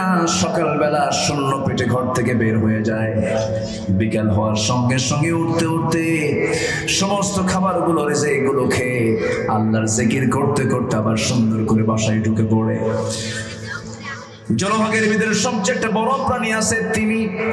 এই তিমি মাছ এত বড় যে তার হাড়ের ওজন হলো 600 কেজি। কেউ তো সুবহানাল্লাহ কইলেন না? হাড়ের ওজন কয় কেজি? হাড়ের ওজন যদি 600 কেজি হয় তাহলে ওর গায়ের ওজন কত কম? 600 কেজি হাড়ের ওজন। এই 600 কেজি হাড়ের ওজনওয়ালা এই প্রাণীটা যখন তার হার্ট বিট হয়, হৃদস্পন্দন হয় মিনিটে 7 থেকে 8 বার। এই হার্ট বিট যে হচ্ছে, হৃদস্পন্দন যে হচ্ছে, আওয়াজটা শোনা যায় 3 থেকে 4 মাইল দূর থেকে। যে একটা তিমি মাছ আসতেছে তারও হার্টের আওয়াজ শোনা যায় 3 থেকে 4 মাইল দূর থেকে। এত বড় একটা প্রাণী, এই প্রাণীটা যখন সমুদ্রে যখন তার খাবারের প্রয়োজন হয়ে যায়, সে পানির উপর দিয়ে ভাসতে থাকে, উপরে থাকে। যখন তার খাদ্যের প্রয়োজন হয়ে যায়, মাছ খেতে হবে, তার জীবিকার জন্য তার নিচের দিকে যেতে হবে, সে কষ্ট করে যাবে না। আল্লাহ তার দেহের মধ্যে এমন একটা জায়গা করে দিয়েছেন, ঠিক পিঠের উপরে একটা ঢাকনা আছে, সেই ঢাকনা পানির ট্যাঙ্কি। সেই ঢাকনাটা উপরের মুখটা খুলে দেয়, টনকে টন পানি ওই ট্যাঙ্কির মধ্যে ঢুকে পড়ে। ওজন বেড়ে যায় তার। আস্তে আস্তে দুলতে দুলতে আল্লাহর জিকির করতে করতে সমুদ্রের নিচের দিকে চলে যায়। যখন খাবারের প্রয়োজন হয় এমন সিস্টেম করে খাওয়া দাওয়া সম্পন্ন করে আবার পাম্পস করে উপরের দিকে এসে ঢাকনা খুলে দিয়ে সমস্ত পানি বের করে সুন্দর করে পানিতে ভাসতে থাকে আর জিকির করে লা ইলাহা ইল্লাল্লাহ। আরো জোরে লা ইলাহা ইল্লাল্লাহ। আরো জোরে লা ইলাহা লা ইলাহা ইল্লাল্লাহ মুহাম্মাদুর রাসূলুল্লাহ সাল্লাল্লাহু আলাইহি ওয়াসাল্লাম। সব প্রাণী আল্লাহর জিকির করে, কিন্তু মানুষের মধ্যে সমস্যা, ইন্নাল ইনসানা লাকাফুর। মানুষ অতিশয় কৃতজ্ঞ, আল্লাহকে ভুলে যায়, আল্লাহকে অস্বীকার করে ফেলে। ইন্নাল ইনসানা খুলিকা হালুআ ওয়া ইযা মাসসাহু শাররু জাযুআ ওয়া ইযা মাসসাহুল খায়রু মানুআ ইল্লাল মুসাল্লিন। আমার বন্ধুগণ, মানুষ তো অতিশয় কৃপণ মানুষ। মানুষ আল্লাহর জিকির করতে কৃপণতা করে, অথচ আমার মাথা থেকে পা পর্যন্ত যেটাই দেখবেন সব কিছু একমাত্র কেবলমাত্র শুধুমাত্র কার অবদান? আসতে বলবেন না, কার অবদান? আল্লাহর অবদান। রাগ করতেছেন আপনারা? আমার কথা বোঝা যায় তো? বলি আলহামদুলিল্লাহ। আল্লাহ রাব্বুল আলামিন প্রথম আয়াতে সময়ের কসম খেলেন, সময়কে দাম দাও, সময়কে গুরুত্ব দাও। জোহর চলে গেছে, কাজা করো না, আসরটা পড়ে নাও। আসর চলে গেছে, কাজা করো না, মাগরিবটা পড়ে নাও। মাগরিব চলে গেছে, কাজা করো না, ঈশা নামাজটা পড়ে নাও। সময়কে নষ্ট করো না। আল্লাহ রাব্বুল আলামিনের পরে বলছেন মানুষ তো অতিশয় ক্ষতির মধ্যে নিমজ্জিত আছে, তবে চারটা কাজ যাদের মধ্যে থাকবে তারা কখনো ক্ষতির সম্মুখীন হবে না। জোরে কোন সুবহানাল্লাহ। চারটা কাজ যার মধ্যে থাকবে সে ক্ষতিগ্রস্ত হবে না। কয়টা কাজ বলেন? চারটা কাজ। এই চারটা কাজ আজকে আমরা শিখে যাবো। জোরে বলি ইনশাআল্লাহ, আরো জোরে বলি ইনশাআল্লাহ।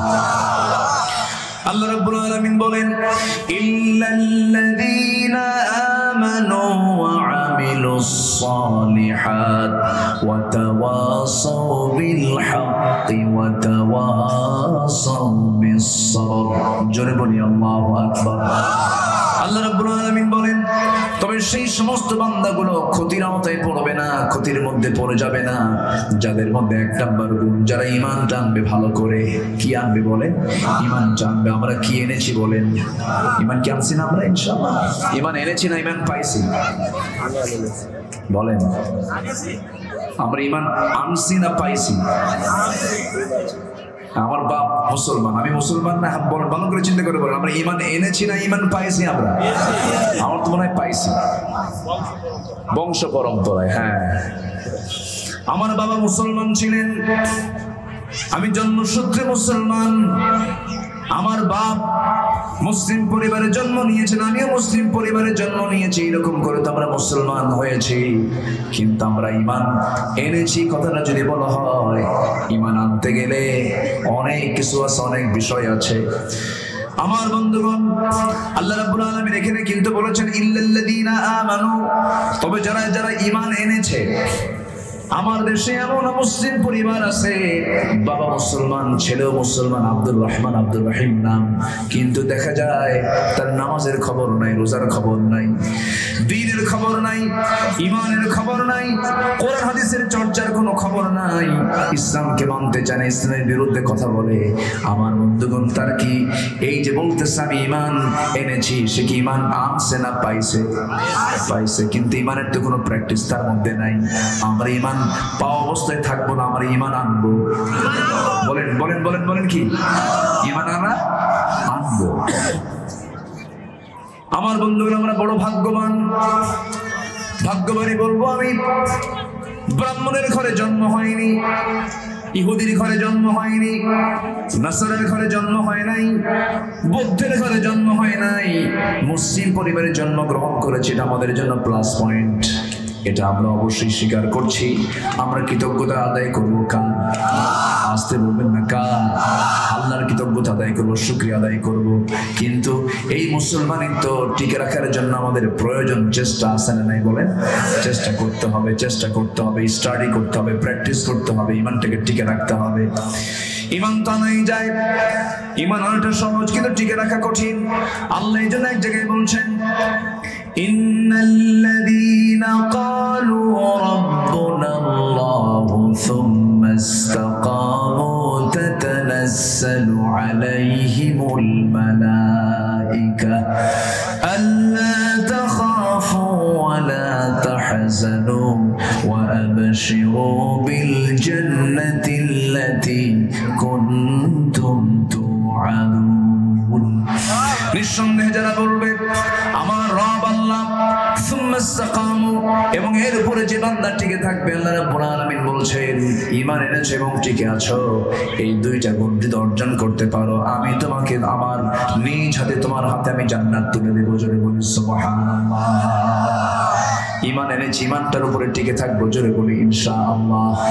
আরো জোরে বলি ইনশাআল্লাহ। ঈমান আনা মানে বাতিল রক্তচক্ষু আপনার সামনে পড়ে যাবে। ঈমান আনা মানে মদের দোকানদার আপনার বিরুদ্ধে খেপে যাবে। ঈমান আনা মানে সুদের কারবারে আপনার উপরে খেপে যাবে। যে ঈমানদার সে সুদ খেতে পারে না, যে ঈমানদার সে মদের বোতল নিয়ে থাকতে পারে না, যে ঈমানদার সে বেশ্যাবৃত্তির লাইসেন্স নিয়ে সমস্ত অপকর্ম করতে পারে না, আমার দেশে মদের দোকান মনে হয় নাই। আসতে বলবেন না, চেনে নাই। সুদের কারবার তো শৈলক উপায় নাই।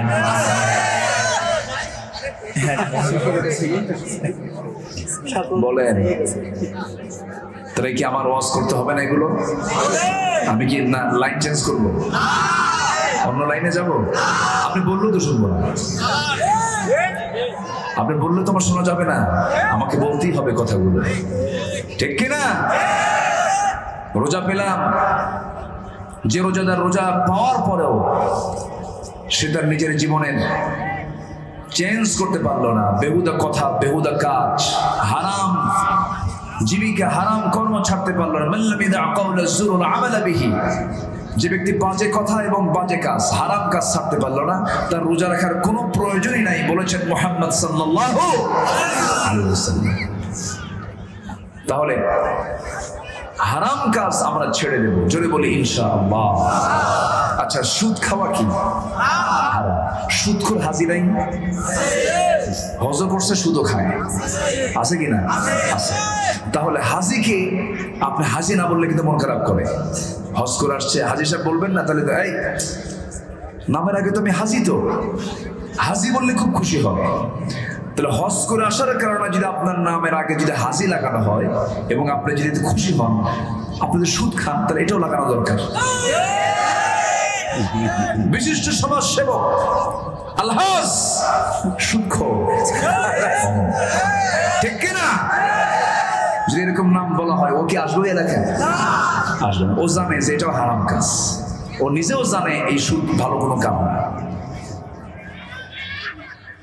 আজকে সুদকে এতটা ইজি মনে করছি, আজকে এতটা ইজি, অথচ সুদের সর্বনিম্ন গুনাহ হলো নিজের মার সঙ্গে জেনা করা। এত ভয়ঙ্কর রকমের অপরাধ হচ্ছে সুদ। সেই সুদ আজ কবলীলায় চলছে, মদের কারবার আজ কবলীলায় চলছে। মদ্যপান করে কি? আরো জোরে বলেন। এদেশে মদ কারা খায়? কোন আলেম খাইছে? কোন একটা নাম বলেন। কোন আলেমের মুখে কি মদের বোতল দেখেছেন? কোন হাফেজের হাতে কি মদের বোতল দেখেছেন? কোন মাওলানার হাতে কি মদের বোতল দেখেছেন? মদ বানায় কারা আর মদ খায় কারা? কোন বলেন, উত্তর দেন। কথা বললেই তো আমরা দোষী হয়ে যাই। হ্যাঁ, আমরা বললেই তো দোষী হয়ে যায়। নাইট ক্লাবের সামনে গিয়ে দাঁড়ায় থাকবেন। নাইট ক্লাবে কারা যায়? ওই সমস্ত জায়গায় কারা মদ খায়, কারা জেনা করে, দাঁড়ায় থেকে দেখবেন। এদের চরিত্র দুরকম। জনগণের সামনে যখন আসে তখন মনে হয় ফেরেশতা জিবরাইল নাজিল হয়েছে, ঠিক কিনা? ওদের চরিত্র মুখোশ, ওদের চরিত্র যে কত নোংরা, শুধু একটু বেশি করে ডিপলি দেখবেন, ভয়ঙ্কর শয়তানের চোখ খারাপ আছে না নাই? যারা মদ খায় তাদের মধ্যে কোনো কমন সেন্স থাকে না। তারা আলেমদেরকে ফাঁসি দিতেও কোনো হত্যা করে না, কোনো টেনশন করে না, ঠিক কিনা বলেন? ভালো এবং মন্দ বোঝার ক্ষমতা নষ্ট করে দেন আল্লাহ তাআলা মদ্যপান করলে পরে। ভালো মন্দর কোনো সেন্স থাকে না তার মধ্যে। মদের ফলাফল হলো কোনটা নিজের বউ আর কোনটা ভাইয়ের বউ, বাড়িতে এসে ভাইয়ের বউ টেনে ধরে। আমি কি ভুল বলতেছি? এটি তো মদের ফলাফল। এক বেচারি মদ খায়, রাত 3টার দিকে গেছে মসজিদ বা কি বাড়িতে, রাত 3টার দিকে বাড়িতে গেছে, যাই ডাকতেছে, দরজা খোলো। বউ তো ভাবতেছে 3টার দিকে আসা মানে ও কয়েকটা বোতল মারছে, দরজা খুলবে কেমনে, ভয়ে দরজা খুলে না, কারণ বউ তো জানে স্বামী কেমন। এই জন্য রাসূল বলেছেন, কারোর কাছে ভালো থাকার দরকার নেই, বউয়ের কাছে ভালো। যে লোকটা তার বইয়ের কাছে ভালো সে আল্লাহর কাছে ভালো। যেরকম সুবহানাল্লাহ। যে মহিলা তার স্বামীর কাছে ভালো সেই বান্দা, সেই বান্দি আল্লাহর কাছে ভালো। যদি বলি সুবহানাল্লাহ। বউ জানে আমার স্বামী কেমন, স্বামী জানে আমার বউ কেমন, ঠিক আছে না? হ্যাঁ, এটা কিন্তু বিশাল সার্টিফিকেট। এটা যদি কারো বউ থেকে যদি কোনো স্বামী বলে, কোনো যদি স্বামী তার বউয়ের কাছ থেকে সার্টিফিকেট নিতে পারে মন থেকে যে আমার স্বামীটা আসলেই ভালো, আসলেই লোকটা ভালো, সুবহানাল্লাহ বলবেন না? বিশাল ব্যাপার। আর কারণ বউ তো জানে আমার স্বামী কেমন ভালো আর কেমন খারাপ। বউয়ের কাছে হুজুরগিরি খাটে না।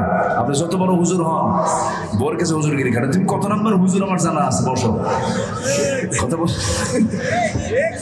বিয়ে করছেন তো? 2 ছেলে। ও 2 ছেলে, যা আলহামদুলিল্লাহ। রাগ করতেছেন আপনারা? রাত 3টার দিকে দরজায় ডাকে, বউ তো ভয় আর দরজা খুলে না। ছেলে একটা বড় আছে, ছেলেকে ডাক দিয়ে বলে বাজার এদিকে আয়, তোর বাপ এসে ডাকতেছে। দরজা খুললে তো থাপ্পড় মারতে পারে, ওর তো মাথা ঠিক নাই। চল তুই সাথে চল, তুই সাথে থাকলে কিছু রেহাই পাবো। ছেলেকে সাথে নিয়ে দরজা খোলা মাত্রই লাল টকটকা চোখ। যারা মদ খায় তাদের চোখ কি হয়? আর যারা বিড়ি খায় কি কালো হয়? ঠোঁট কালো। আল্লাহ সিল মেরে দেন, বিড়ি খাবি ঠোঁট কালো। ওই ঠোঁট থেকেই বলবে যে এটা বিড়ি খোর, এটা কি খোর? বিড়ি খোর। আর যারা চোখ লাল তখন বলবে কি? এটা হলো বোতল খোর। এটা কি খোর? বোতল খোর। আল্লাহ তাআলা সিল মেরে দেন, বালা মান কাসাবা সাইয়্যাতান ওয়া আহাতাত বিহি খাতিআতু, একদম সিল মেরে দেন। আল্লাহ নিজে কত কথা বলেছেন কোরআনের মধ্যে। এখন দরজার কাছে কি দাঁড়ায় আছে, দরজা খুলছে, খোলা মাত্রই চোখ লাল টকটকা। বউয়ের দিকে তাকায় বলতেছে, আম্মা আসসালামু আলাইকুম। এটা বেশ তো ঠিক নাই, মাথা তো ঠিক নাই। বউকে এখন জিব্বায় কামড় মেরে হাই রে হাই, এটা কি করবো? তোমার কি একটু হুঁশ হলো না? ছেলে একটা পাশে দাঁড়ানো আছে, তার সামনে তুমি আমার আম্মা বলে ডাকে। ছেলের দিকে তাকায় বলে, দুলা ভাই আসসালামু আলাইকুম। এই হচ্ছে মাদকের ফলাফল। এদের হাতে যদি অস্ত্র তুলে দেন, এরা কি মানুষ রাখবে? আস্তে কর, এরা মানুষ রাখতে পারে? একটা সুস্থ বিবেকবান সম্পন্ন মানুষ কখনো একজন মানুষকে খুন করতে পারে না, নেশা ছাড়া। এই জন্য আমার রাসূল বলেছেন, আল খামরু উম্মুল খাবাইস, মদ হলো সমস্ত পাপের মা। মদ সমস্ত পাপের কি মা। চুম্বক আছে যেখানে, আশেপাশে যত লোহা আছে সব লোহা থাকে না, লেগে যায়, লেগে যায়। পাপ সবই পাপ, কিন্তু মদ এমন একটা পাপ, মদ আছে যেখানে সব পাপ ওর আশপাশ দিয়ে ঘোরাফেরা করে। কেমনে দেখেন, একটু বুঝে নেন। জাস্ট এক্সাম্পল, কোন একটা আল্লাহওয়ালা এক নগরে তার বসবাস ছিল। সেই শহরে আবার একজন পতিতা নারীর বসবাস ছিল, মানে খুব খারাপ নারীর বসবাস ছিল। দেহের ব্যবসা করত, দেহ ব্যবসা করে খেত, যৌনকর্মী। তো এই মহিলা চিন্তা করলো, জীবনে সারা জীবন কত পুরুষের জীবন নষ্ট করছি, এই আল্লাহওয়ালাকে টার্গেট করবো আমি। আল্লাহওয়ালাকে টার্গেট করে ঘরের মধ্যে তুলছে। তুলে এখন বলতেছে, আপনি আমার চিনেন নাই মনে হয়, আমি হলাম এই নগরীর একজন পতিতা নারী। উনি তো বিশাল টেনশনে পড়ে গেছে, আরে আমি কোন প্যাচে পড়ে গেলাম। কোনো টেনশন নাই, আমি আপনাকে ছেড়েও দেব। 3টা কাজের যে কোনো একটা কাজ আপনার করতে হবে আজকে। আল্লাহওয়ালা বলতেছে, কি কাজ করতে হবে বলো? এই 3 কাজের যে কোনো একটা কাজ যদি আপনি না করেন, আমি এমন জোরে চিল্লান মারবো, নগরীর সমস্ত লোক হাজির হয়ে যাবে, আপনার মান সম্মান শেষ হয়ে যাবে। সঙ্গে সঙ্গে বলছে, কি কি কাজ বলো? নাম্বার 1 হলো এই যে মদের বোতল, এই মদের বোতল থেকে মদ খেতে হবে আপনাকে। যদি রাজি না হন, নাম্বার 2 হলো আমার সঙ্গে জেনা করতে হবে। তাও যদি রাজি না হন, সামনে যে শিশুটা বসে আছে একে খুন করতে হবে। আল্লাহ মনে মনে চিন্তা করে, আমি যদি খুন করি, ফাকাতালান নাস জামিআ, যেন গোটা মানব জাতিকে হত্যা করা হলো, এত বড় গুনার কাজ আমার দ্বারা হবে না। জিনা করলে পরে ঈমান নষ্ট হয়ে যায়, এটাও তো করা যাবে না। মদের বোতলের দিকে বারবার তাকায় চিন্তা করতেছেন, কি করব কি করব। উনি ভেবেছেন যে মদটা অন্তত হারাম হলেও একটা ঢোক মেরে কোনো মতো এখান থেকে বের হয়ে যাব। উনি এটাকে দুর্বল মনে করে যখন একটা ঢোক মেরে দিয়েছে, যে জীবনে কোনোদিন জর্দা দিয়ে পান খায় নাই, কি হতে পারে বলেন? প্রথম দিন একটা প্যাঁচ মেরেতে পড়েই যাবে। একটা ঢোক যখন মেরে দিয়েছেন, এক ঢোক মারা মাত্রই নেশা হয়ে গেছে, ফুল ম্যাড হয়ে গেছে, ব্রেন নাই, মেমোরি সব হ্যাং হয়ে গেছে। জেনা হলো পরবর্তী কাজ দুইটা, জেনা হয়ে গেছে, খুন হয়ে গেছে। উনি ভাবলেন মদ বুঝি একটু দুর্বল হারাম, কিন্তু মদ্যপান করার মাত্রই ওই বড় বড় দুটো অপরাধ, জেনা হলো, খুন হয়ে গেল। আমার বন্ধুগণ, আজকের সমাজে আমরা যেখানে বসবাস করছি, মদ এত অ্যাভেলেবেল, সবার হাতের নাগালে মদের বোতল আছে না নাই? হাতের নাগালে, কিন্তু মদ বিক্রি হয় এসি রুমে, আর দুধ বিক্রি হয় হলো ফুটপাতে। আল্লাহ জান্নাতের খাবার দিয়েছেন দুধ, আর সে দুধ বিক্রি হয় কোথায়? খোলা বাজারে, ফুটপাতে। আর মদ বিক্রি হয় কোথায়? এসি রুমে। এয়ারপোর্টে ঢুকবেন, ধরেন বাংলাদেশে যে এয়ারপোর্ট আছে, এয়ারপোর্টের মধ্যে ঢোকা মাত্রই সামনে ঝলঝল করতেছে, এটাই মদ, এটাই মদ, এটাই মদ। আলহামদুলিল্লাহ, জোরে কোন নাউজুবিল্লাহ। আপনাদের এই অঞ্চলে তো একটা মদের ফ্যাক্টরি আছে, তো আছে না? ও যাবেন, মাঝে মাঝে যায়, একটু দোয়াটাও করে আসবেন। চিন্তা করেন, আমরা এমন দেশের নাগরিক যে দেশে 18 কোটি মুসলমান, সে দেশে মদের ফ্যাক্টরি পাওয়া যায়, জুয়ার লাইসেন্স পাওয়া যায়, ক্যাসিনো পাওয়া যায়, আকাম কুকাম করা যায়, বিয়ার চাইতে জেনা সহজ। আজকে যুবকরা শেষ হয়ে যাচ্ছে, যুবকদের হাতে হাতে মাদক দ্রব্য তুলে দিচ্ছে। যুবকরা সাবধান হয়ে যাও, যারা তোমাদের হাতে নারী তুলে দেয়, মদ তুলে দেয়, ওই সমস্ত নেতৃত্বের মুখে তোমরা জুতা মারবা, থুতু মারবা। রাজি আছেন কারা কারা? হাত উঁচু করে দেখেন মুসলমান।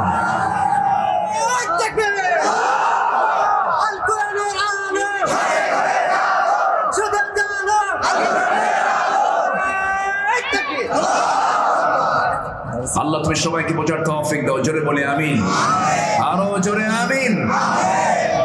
আমরা 4টা কাজ আজকে আমরা শিখে যাব। 1 নম্বর হলো আমরা ঈমান আনবো। কি আনবো বলেন তো? ঈমান।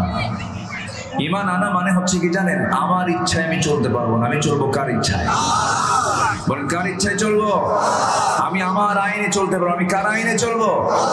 মাহফিল আসছেন, রাস্তার কোন দিক দিয়ে? বাম দিক দিয়ে না ডান দিক দিয়ে? কই, ডান দিক দিয়ে। ডান দিক দিয়ে আসলে আপনি এখানে আসতে পারতেন না অ্যাক্সিডেন্ট করতে? আসছি আমরা বামে না ডানে? বামে। আল্লাহ বলতে চলতে বলেছেন কোথায়? ডানে। তাহলে ডানে চলার জন্য আপনি এখানে ওয়াজ করে এটা বন্ধ করতে পারবেন না? মূল জায়গায় বন্ধ করতে হবে, মূল জায়গায়। শুধু একটা এক্সাম্পল দিলাম। তাহলে আমার বন্ধুগণ, আমি ইমানদার, আল্লাহর আইনকে যদি আমি মেনে নিতে হয়, মেনে চলতে হয়, আমি চাইলেও পারবো না, কারণ সেই পরিবেশটা তো আসে নাই। সেই পরিবেশ সৃষ্টি করার জন্য আমার নবীজি মক্কায় 13 বছর চেষ্টা করেছেন, মক্কায় 13 বছর সাধনা করেছেন, দাওয়াতি কাজ করেছেন, মদের বোতল বন্ধ করার চেষ্টা করেছেন, জিনার কারবার বন্ধ করার চেষ্টা করেছেন। ওই আরবের কুরাইশরা তো জঘন্য ছিল যে তারা মূর্তির পূজা করতে করতে মূর্তিগুলোকে শেষ পর্যন্ত আল্লাহর ঘরের মধ্যে ঢুকায় দিয়েছিল। যেরকম নাউজুবিল্লাহ।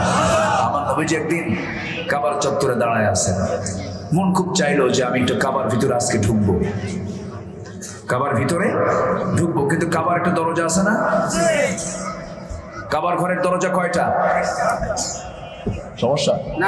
আচ্ছা, কাবার ঘরের দরজা কয়টা বলেন তো? আল্লাহ তুমি সবাইকে জীবনে একবার দেখার তৌফিক দিয়ে দাও। কেউ তো জোরে বললেন না আমিন? আরো জোরে আমিন। যাবেন, নিয়ত করবেন, যাওয়া হবে। এক রিক্সাওয়ালা 2017 সালে আমি গিয়েছি হজে। এক রিক্সাওয়ালা আমার দেখে দূর থেকে দৌড় মেরে আমাকে জড়ায় ধরছে।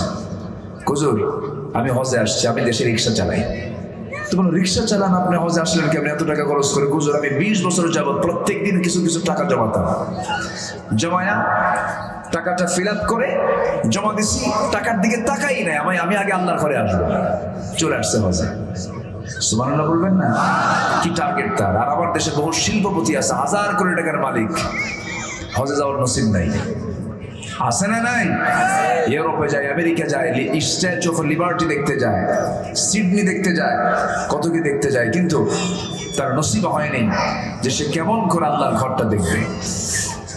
আমার বন্ধু, কষ্ট পাচ্ছেন না তো আপনারা? বলি আলহামদুলিল্লাহ।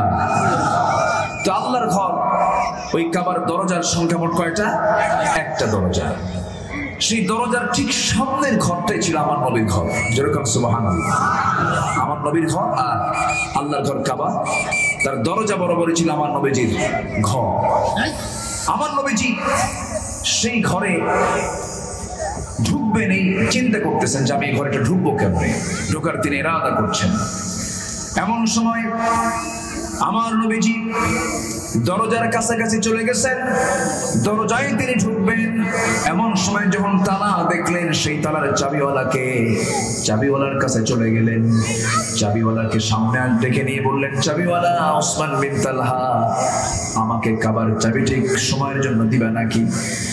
সঙ্গে সঙ্গে বলতেছি, আমি তোমাকে কাবার চাবি দিতে পারবো না। একটা ধাক্কা মেরে রাসূলকে ফেলে দিল। রাসূল আস্তে করে সেখান থেকে আবার উঠে দাঁড়ালেন, মুস্কি একটা হাসি মারলেন, মুস্কি হাসি মেরে বললেন, ওসমান বিন তালহা, তোমাদের আজকে দাপট আছে, তোমাদের আজকে চরম শক্তি আছে। সেই শক্তির বহিঃপ্রকাশ ঘটায় তুমি আমাকে ধাক্কা মেরে জমিনে ফেলে দিয়েছো, ভালো কথা, আমি কোনো কষ্ট অনুভব করলাম না। কিন্তু একটা কথা জেনে রেখে দিও, আজকে আমি তোমার কাছ থেকে কাবার চাবিটা চাইলাম, দিলা না। কিন্তু তুমি কি জানো ওসমান রে, ওই চাবি একদিন আল্লাহ তাআলা আমার হাতে তুলে দিবে। সুবহানাল্লাহ। এই কথা বলা মাত্র ওসমান বিন তালহা কাঁপতেছে, কারণ রাসূল যা বলেন, রাসূল যা বলেন এটা কখনো মিথ্যা হতে পারে। সবাই তো আমার দিকে চায় থাকে না, এই কি চলতেছে ওটা? আচ্ছা থাক থাক, না চালাক চালাক, ওরা ওদের মতো করে একটু চালাচ্ছে, 2-1 মিনিটের মধ্যে শেষ করে দিয়ে ওটা। এটা হলো ড্রোন, ড্রোন দিয়ে তারা একটু রেকর্ড করছে, আপনাকে নিচ্ছে তারা মাহফিলের চিত্রকে চিত্রায়িত করার জন্য তারা এটা করছে। তো ওইদিকে ও যা করে করুক, ও আপনার উপরে হামলা করবে না। এই ড্রোন হামলা না, এই ড্রোন ভিডিও করার জন্য। তো আপনি আমার দিকে চেয়ে থাকেন, আমার দিকে তাকান, তারা মাহফিলের সৌন্দর্য বৃদ্ধির জন্য একটা কাজ করছে, এটাকে স্বল্প সময়ের মধ্যে শেষ করে দেবে। আমার দিকে তাকান, প্রযুক্তি এখন কত দিকে যায় দেখেন। ও কিন্তু ওর হাতের মধ্যে রাখছে, কোথাও পড়বেও না। এটা যেখানে যাক পালাতে পারবে না, সে তার কাছে আবার ফিরে আসবে। আমার দিকে তাকান। আমার নবীজি যখন এই কথা বলছেন যে ওই চাবি আমার হাতে চলে আসবে, তাহলে এটা কি মিথ্যা না সত্য বলেন তো? শুধু সত্য না, মহাসত্য, মহাসত্য। আমার নবীজির এই বক্তব্য শোনার সঙ্গে সঙ্গে ওসমান বিন তালহা এসে বলতেছে, শোনো মুহাম্মদ, আমি তোমাকে এই চাবিটা দেব, সত্য হলো আবু জেহেলের কানে যেন এই কথাটা না যায়। কার কানে না যায়? আবু জেহেল শুনলে আমার একটু সমস্যা হবে, কারণ ও তো উচ্ছৃঙ্খল। এরকম আবু জেহেল মার কেনাতে এখন আসে না নাই? আসে না নাই? জিনিস নিয়ে জিনিসের দাম দেয় না, এরকম শাস্ত্রা মার্কের নেতা নাই? আছে কিনা? আবু জেহেল এগুলো করতো। আবু জেহেল কোন জিনিস নিয়ে জিনিসের দাম দিত না, এই টাইপের চরিত্র তার মধ্যে ছিল। এই উশৃঙ্খল আবু জেহেল এক সাহাবীর কাছ থেকে 1 বস্তা আটা নেয়, আটার দাম দেয় না। সে সাহাবী এসে বলেন, হুজুর আমি তার কাছ থেকে আটার দাম পাবো, কিন্তু আটার দাম দেয় না। কিন্তু তুমি চাইছো কেন? একদিন চাইলাম বললো অমুক দিন আসিস, আরেকদিন চাইলাম বললো তুই কি টের পাস না আমি তোকে দেবো কি দেবো না? এরকম আছে কিনা বলেন? শেষ পর্যন্ত নবীর কাছে গিয়ে আর্জি করলেন। রাসূল বলেন, ঠিক আছে চলো। আমার নবী যেবার চলে আসছেন আবু জেহেলের বাড়িতে, দরজায় তার ডাক দিয়ে বলেন, চাচা এই সাহাবীকে আপনার কাছ থেকে কিছু লেনদেন আছে নাকি, পাবে নাকি? হ্যাঁ বাবা পাবে তো, সে আমার কাছ থেকে 1 বস্তা আটার দাম পাবে, দিয়ে দেন। অবশ্যই দিচ্ছি বাবা, এক্ষুনি দেবো। আমার নবী আশ্চর্য হয়ে যাচ্ছেন, এত বড় পিশাব কেমনে হয়ে গেল, যা করি তাই শোনে। আমার নবীজি বলেন, দিয়ে দেন। বাবা শুধু দাম দেবো না, সিন্ধুকের চাবি সহ দেবো, শর্ত হলো তুমি বাঘ ঠেকাও। আমার নবীজি পিছনের দিকে তাকায় দেখেন ফেরেশতা বাঘের আকৃতি নিয়ে হা করে আছে। সুবহানাল্লাহ বলবেন না? জোরে বলেন সুবহানাল্লাহ। দুটো বড় আসছে, একটা উটের আকৃতির কথা আসছে, আর একটা হচ্ছে বাঘের আকৃতির কথা আসছে, হাদিসে আসছে। এই ছিল আবু জেহেল। তো এই চাবিওয়ালা বলতেছে, আমি আপনাকে চাবি দিচ্ছি, কিন্তু আবু জেহেল যেন না জানে। আমার নবীজি কাবার চাবিটা হাতের মধ্যে নিলেন, নিয়ে দরজার কাছে গেলেন, দরজা খুললেন। দরজা খুলে ভিতরে ঢুকে দেখেন 1টা নয়, 2টা নয়, 3টা নয়, 360টা মূর্তি ওই কাবার মধ্যে তারা সাজিয়ে রেখেছে।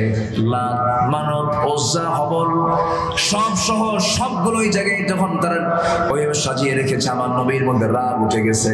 কারণ আমার নবীর রক্তের মধ্যে ইব্রাহিমের রক্ত আছে না নাই বলেন? আসতে বলবেন না আছে না নাই? নবীজি এত খেপে গেলেন, মনে মনে চিন্তা করলেন এটা ভেঙ্গে চুরমার করে ফেলবো। আমার নবীজি সবগুলোকে ভেঙ্গে আল্লাহর ঘর মূর্তি মুক্ত, শিরক মুক্ত রাখার জন্য বারবার চিন্তা করছেন ভেঙ্গে ফেলবেন, কিন্তু মনে মনে চিন্তা করলে হচ্ছে না। কারণ নবীজি চাচ্ছেন ঘর থেকে সমস্ত মূর্তিগুলো সরাতে, কিন্তু আবু জেহেল এটা রাখতে চায়। কারণ সেই সময় ক্ষমতার চেয়ারে বসে আছে রাসূল না আবু জেহেল? কে বসে আছে বলেন? আবু জেহেল। আমার নবীজি পারলেন না। আমার নবীজি সেই মুহূর্তে কেন পারলেন না? কারণ ক্ষমতা তার হাতে নাই, প্রশাসন তার হাতে নাই, সচিবালয় তার হাতে নাই, অ্যাডমিনিস্ট্রেশন তার হাতে নাই। নবীজি আস্তে করে সেই জায়গা থেকে বের হয়ে আসলেন, আল্লাহর কাছে দোয়া করতে লাগলেন, রব্বি আদখিলনি মুদখালা সিদকিন ওয়া আখরিজনি মুখরাজা সিদকিন ওয়াজআলনি মিন লাদুনকা সুলতানান নাসিরা। আয় আল্লাহ তাআলা, তুমি আমাকে রাষ্ট্রীয় ক্ষমতা দিয়ে দাও। আল্লাহ তুমি আমাকে একটা নিরাপদ রাষ্ট্রীয় ক্ষমতা দিয়ে দাও। আল্লাহর কাছে এই দোয়াটা করলেন। কিন্তু আমার ভাইয়েরা একটা কথা কিন্তু বলে রাখছে আগে, নবীজি বলেছিলেন ওসমান ওই কাবার চাবি কিন্তু আমার হাতে একদিন চলে আসবে। কেমন করে নবীর হাতে কাবার চাবি চলে আসলো শুনবেন না? আসতে কয় শুনবেন না? সময় লাগবে যে, আমাকে সময় দেবেন তো ইনশাআল্লাহ? জোরে বলি ইনশাআল্লাহ। আজান কিন্তু হয়ে গেছে আবার। আচ্ছা দেখা যাক, আজান কিন্তু হয়ে গেছে। এখন কেউ এটা ভাববেন না যে আমি এমন হুজুর যে নামাজ ছাড়া ওয়াজ করব, এটা ভাবতেছেন নাকি আপনারা? এরকম কিন্তু আমার দেশে বহু আছে, যে এবং বহু হুজুর আছে মানে নামাজ লাগে না, আছে না? দরবার আছে না? এরকম দরবার আছে না? মুরিদ হবেন, বাস গরু একটা পাঠায় দিবেন, আপনি জান্নাত পেয়ে গেছেন। যেরকম নাউজুবিল্লাহ। নামাজ আমরা পড়বো, একটু বিলম্বে পড়বো। নামাজটা আমরা শেষেও পড়বো না, প্রথমে পড়বো না, মাঝামাঝি সময় আমি পড়বো। নামাজ কখন পড়বো এটার দায়িত্ব আপনি আমার উপরে দিয়ে দেন, বাস। আর কি কোনো টেনশন আছে আপনাদের? বাস, কেউ নড়বেন না, চড়বেন না। কারণ নামাজ, যারা নামাজি না, আজান হলে ছটফট করে। এটা আমারও ক্ষেত্রে, সবার ক্ষেত্রেই। নামাজ আর আজান হলে এটা ছটফটানি শুরু হয় যে নামাজটা কখন পড়বো। তো এটার দায়িত্বটা আপনি আমাকে দিয়ে দেন। আমি অবস্থা বুঝে, মুক্তাজায় হাল, প্রয়োজনের পরিপ্রেক্ষিতে সবকিছু আমি বুঝে শুনে আমি মনোযোগের দিকে চলে যাব। প্লিজ একটা লোক উঠবেন না। আমরা শুরু করেছি নাহমাদুহু দিয়ে, শেষ করবো কি দিয়া? দোয়া দিয়ে। বলুন শেষ করবো কি দিয়া? দোয়া দিয়ে। এরপরে দেন নামাজ আমরা চলে যাব। সবাই আমরা বসুন, আমরা এই চারটা কথা আমরা শিখে, চারটা আমল, চারটা এই গুণের কথা শিখে আমরা আমলের নিয়তে শুনবো। এরপর আমরা বিদায় নেবো। জোরে বলে ইনশাআল্লাহ। এক নাম্বার হলো ঈমান। এক নাম্বার কি বলেন? ঈমান। কিন্তু সেই ঈমানটা হতে হবে ক্যান্সার ঈমান না, ক্যান্সার মুক্ত ঈমান। ক্যান্সারওয়ালা না ক্যান্সার মুক্ত? মানুষের দেহে ক্যান্সার হয় না? ক্যান্সারওয়ালা দেহ আছে, আবার ক্যান্সার ছাড়া দেহ আছে। এখানে যারা বসে আছে আমাদের তো কারো ক্যান্সার নাই, তাই না? আমরা ভালো আছি, সুস্থ। কিন্তু ক্যান্সার আক্রান্ত রোগী আছে না নাই? বলুন তো, এটা কি বিপদ না? আমরা নিরাপদে আছে, কিন্তু উনি কি আছে? বিপদে আছে। তো ঈমানের একটা ক্যান্সার আছে। ঈমানের ক্যান্সার এত থাক না, এত প্রশ্ন উত্তর দেবো কেমনে আমার বন্ধুগণ? তো ঈমানের যে ক্যান্সার, সে এক নম্বর ক্যান্সার হলো, যদি কোনো ঈমানদার শিরকের কাছে জড়িত হয়ে পড়ে, আল্লাহ তাআলা তার এই গুনাহ কখনো মাফ করবেন না। এই যে বরাত চলে গেল, লাইলাতুল মিন নিসফি শাবান চলে গেল, আল্লাহ বলছেন আমি সবাইকে মাফ করব, কিন্তু দুজনকে মাফ করব না। একটা হলো যারা শিরিক করবে তাদেরকে মাফ করব না, আরেকটা হলো যারা হিংসুক, যারা কি মুশাহিদ, হাসিদ, হিংসুক যারা, তাদেরকে মাফ করা হবে না। হিংসা করার মতো লোক তো জেনে দেয় নাই, আছে নাকি? হিংসা করা যাবে না। একজন জমি কিনতেছে, আপনি হিংসায় শেষ হয়ে যাচ্ছেন না। আল্লাহ সে সম্পদ বানাচ্ছে, আল্লাহ তুমি আমারও সম্পদ দাও। একজন গ্রামের একটা ছেলে বড় অফিসার হয়ে গেছে, ভালো পদে চলে গেছে, আপনি তার জন্য দোয়া করেন, কিন্তু ও বড় হয় ও উপরে ওঠে আর এদিকে ওই হিংসে ঘুম হয় না। আছে না নাই? আছে কিনা বলেন? এটার নাম হিংসা। এই হিংসুক এবং মুশরিক এই দুজনকে আল্লাহ তাআলা মাফ করবেন না শবে বরাতের রাত্রিতে। এটা বিশাল ব্যাপার কিন্তু। এই জন্য ইমানের ক্যান্সার হলো শিরক। এই শিরক মুক্ত জীবন আমরা গড়বো। জোরে বলি ইনশাআল্লাহ। শনিবারে বাস কাটা যাবে না, মঙ্গলবারে বিয়ে হওয়া যাবে না, এগুলো আছে না নাই বলেন তো? আছে। এগুলো কিসের কথা বলেন তো? শিরকের কথা। আমার বন্ধুগণ, ওয়ামিলুস সলিহাত, এবং যারা নেক আমল করবে, ভালো আমল যারা করবে, ভালো আমল মানে হলো ইমানের অনুকূলে আসে এমন কাজগুলো যারা করবে। মিথ্যা কথা বলবে না, মিথ্যা সাক্ষী দেবে না, জাদুকে বিশ্বাস করবে না, গুনাহ কবিরা করবে না, বাপ মাকে ভাত দেবে, বাপ মার সঙ্গে সুন্দর আচরণ করবে।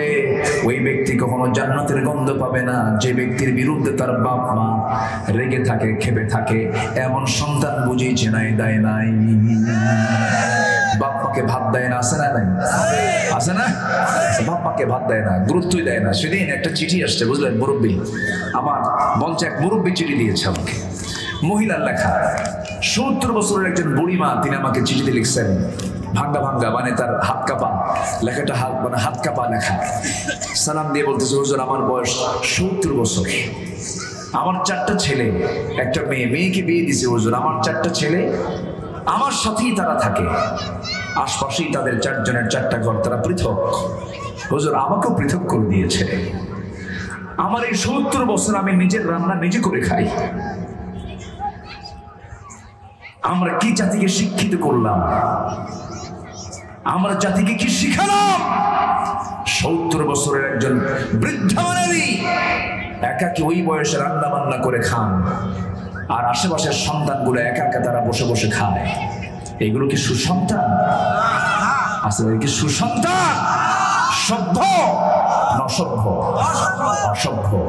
এই সমস্ত নজির শুধু এক এলাকা না, সব এলাকাতেই আছে না নাই? আসতে বলবেন না, আছে না নাই? আমার মা যদি 5টা ছেলে মেয়েকে একসাথে যদি বড় করতে পারেন, আর আপনারা 5 জন মিলে একজন মাকে কেন দেখতে পারবেন না? ঠিক কিনা? আমার মাকে একা দেখেন নাই, 5 জনকে একসঙ্গে দেখেন নাই, এক হাড়িতে খাওয়ান নাই, আমি কেন পারবো না? এই লজিক কেন বুঝি না আমরা?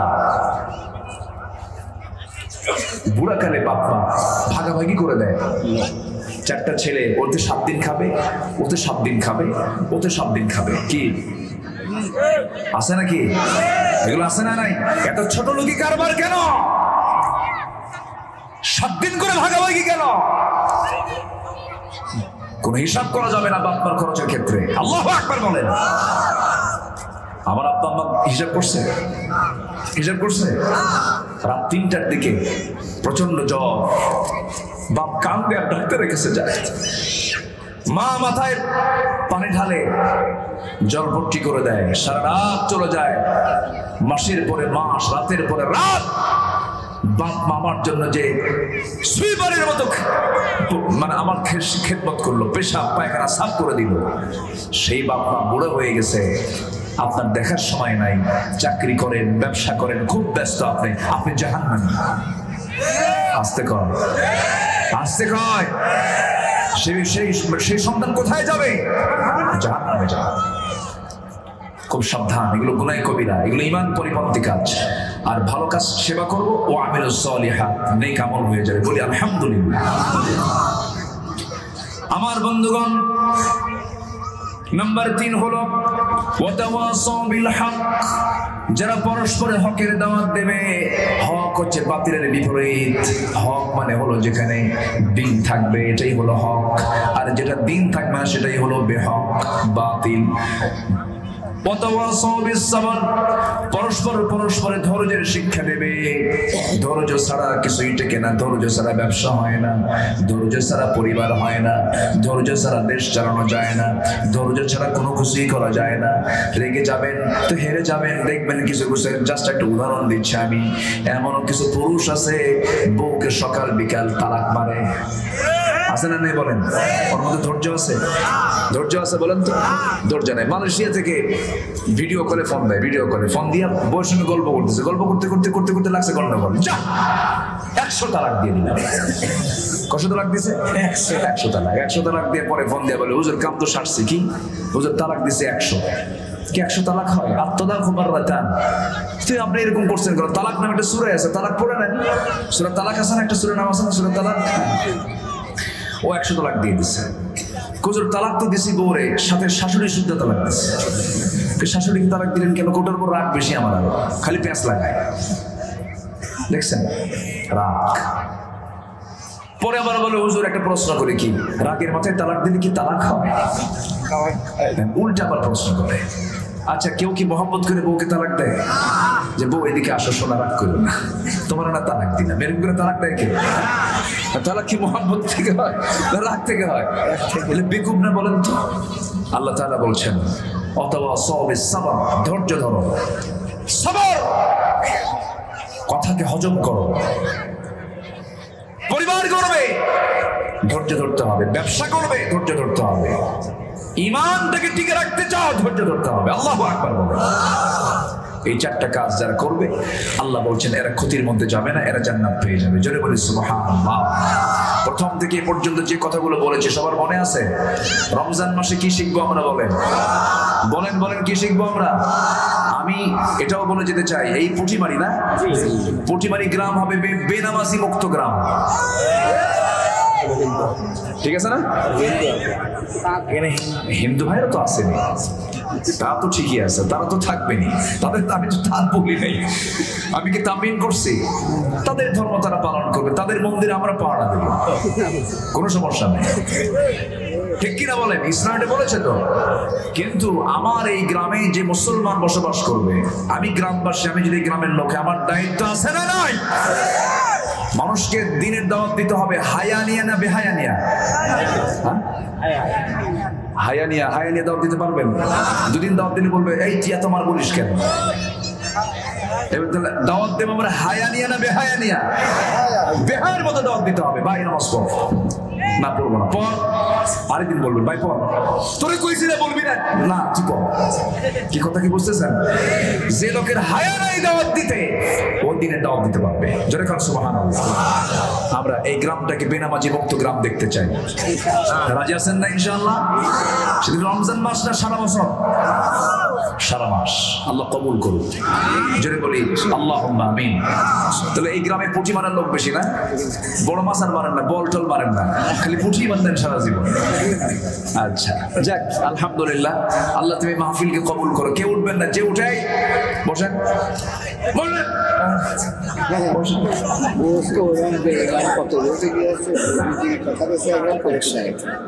জি বসেন, একটু বসেন, কেউ উঠবেন না। আমি খুবই আনন্দিত যে একটা লোক ওঠেন নাই, বলি আলহামদুলিল্লাহ। আমরা একসঙ্গে দোয়া করবো, এখানে নামাজও হবে। নামাজ পড়বেন না সবাই? পড়বেন না?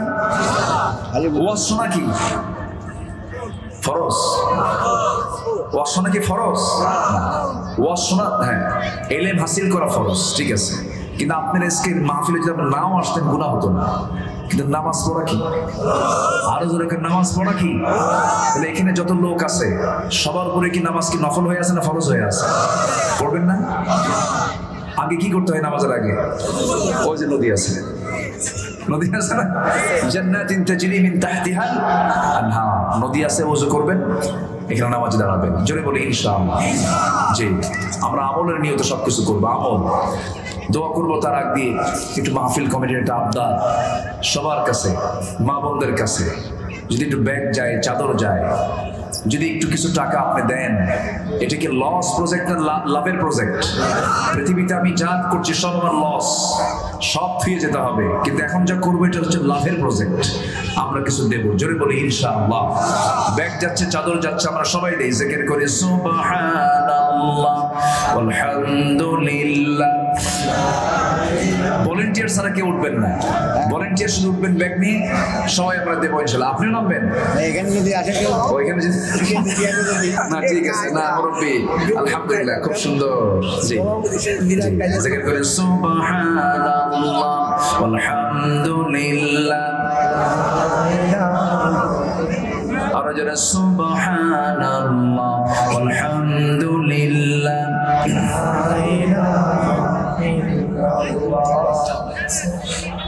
আর আরো জোরে সুবহানাল্লাহ ওয়ালহামদুলিল্লাহ।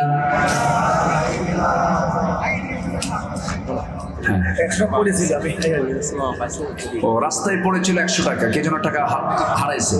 এই টাকাটা টেবিলে আসছে, যদি কারো এই টাকা থাকে 100 টাকা হয় নিয়ে যায় প্রমাণ দিয়ে। 100 টাকার নোট প্রমাণ নোটের কালার ভিডিও আছে এখানে। আচ্ছা, আর কে আছেন? আমরা সবাই দেবো ইনশাআল্লাহ। আল্লাহ তুমি সবাইকে দিন থেকে দেওয়ার তৌফিক দাও, জোরে বলি আমিন। যে ব্যাগ যাচ্ছে আমরা সবাই দেব। আমি খুবই খুশি, আমি খুবই আনন্দিত আপনাদের এই মাহফিলে এসে, বিশেষ করে যারা বসেছিলেন কেউ নড়াচড়া করেননি, বলি আলহামদুলিল্লাহ। একটা আদর্শ মাহফিলের বৈশিষ্ট্য আপনারা রেখেছেন। জি, আমরা যে যা পারি আমরা সবাই দেবো। জিকির করে সুবহানাল্লাহ। এই ডেকোরেটর যে করছেন ওনার নাম ইউনুস, ওনার ছেলে হলো অসুস্থ। আরে আমার ইউনুস ভাই, যিনি এই মাহফিলের জন্য এই সামিয়ানার ব্যবস্থা করেছেন, তার ছেলে আইসিইউতে আছেন। আল্লাহ তার ছেলে সন্তানকে তুমি আল্লাহ সুস্থ করে আমাদের মাঝে ফিরে আসার তৌফিক দিয়ে দাও। ইউনুস ভাইয়ের সন্তানকে তুমি আল্লাহ ফিরে তার কোলে ফিরে আসার তৌফিক দিয়ে দাও। জোরে বলি আল্লাহুম্মা আমিন, আরো জোরে আল্লাহুম্মা আমিন। আমরা দোয়া করব, কেউ উঠবে না, উঠে কেন ভাই? একটু বসে নাই যুবকরা, আব্বু আব্বু তোমরা বসো বসো বসো, আমরা একসঙ্গে দোয়া করবো। জিকির করে সুবহানাল্লাহ আলহামদুলিল্লাহ। জি জি জি, আমি দোয়া করি। জি বসেন, আমরা সবাই আল্লাহর কাছে যাবো। জিকির করে সুবহানাল্লাহ আলহামদুলিল্লাহ। সুবহানাল্লাহ আলহামদুলিল্লাহ লা ইলাহা ইল্লাল্লাহ লা ইলাহা ইল্লাল্লাহ।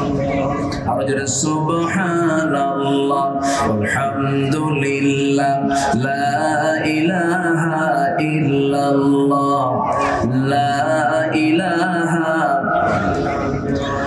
লা ইলাহা ইল্লাল্লাহ মুহাম্মাদুর রাসূলুল্লাহ সাল্লাল্লাহু আলাইহি ওয়াসাল্লাম। সবাই বসেন, আমরা নামাজের সুরতে একটু বসি, আল্লাহর কাছে যাবো, আল্লাহ যেন আমাদের গুনাহগুলোকে মাফ করে দেন। সবাই বলে সুবহানাকা আল্লাহুম্মা ওয়া বিহামদিকা আশহাদু আল্লা ইলাহা ইল্লা আনতা আস্তাগফিরুকা ওয়া আতুবু ইলাইকা। চিৎকার মেরে বলি ইয়া আল্লাহ, আমার জীবনে সগীরা কবিরা, ছোট বড় সব গুনাহ তুমি আল্লাহ মাফ করে দাও। জোরে বলুন ইয়া রাব্বাল আলামিন, ইয়া রাব্বাল আলামিন। মাদের ভিতরে কি ভলেন্টিয়ার গেছিল? মাদের ভিতরে যা হয়েছে, আমার মা আপনারা দিল থেকে মন থেকে দেওয়ার চেষ্টা করবেন।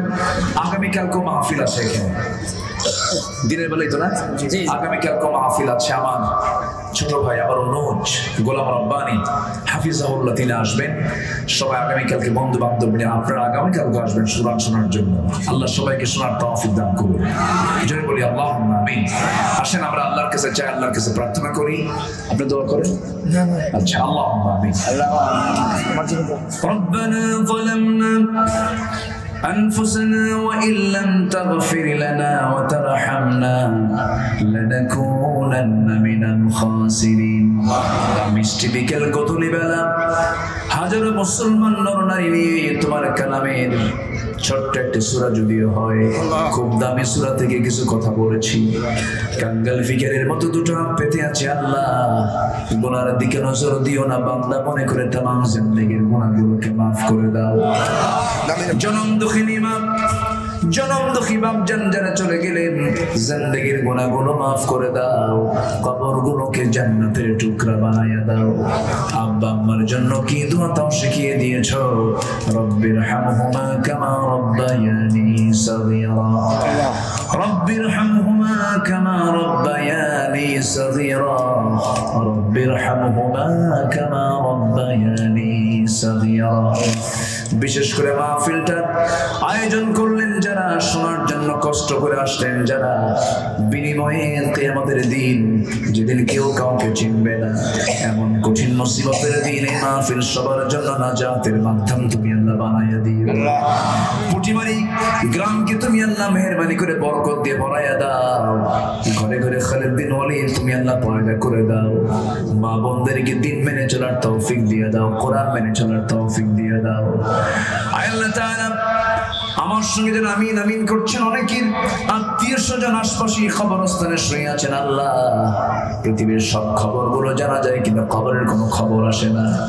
যারা আব্বা আম্মা সহ আত্মীয় স্বজন যারা কবরস্থ হয়েছেন, আযাবগুলো মাফ করে দাও, কবরগুলোকে জান্নাতের টুকরা বানাইয়া দাও। ও আল্লাহ, এখানে মুসাফির আছে, এখানে মাজলুম আছে, এখানে পিতা মাতা আছেন সন্তানের জন্য দোয়া করার মতো, যারা যা চাওয়া যার যে দোয়া তুমি আল্লাহ কবুল করে নিও। আল্লাহ এই দুনিয়া থেকে একদিন বিদায় নেব রে, ডান হাতে আমল নামা না আসা পর্যন্ত মরণ দিবা না। এই মাহফিলটা আয়োজন করতে গিয়া যে সমস্ত ভাইরা সবচেয়ে বড় ভূমিকা পালন করেছেন, সবার ভূমিকাকে তুমি আল্লাহ দয়া করে কবুল করে নিও। আমার ডান পাশের মুরব্বীকে কবুল করো, আমার ডানে বামের সামনে পিছনে যত ভাই হাত তুলেছেন সবাইকে তুমি আল্লাহ কবুলের মঞ্জুর করে নিও।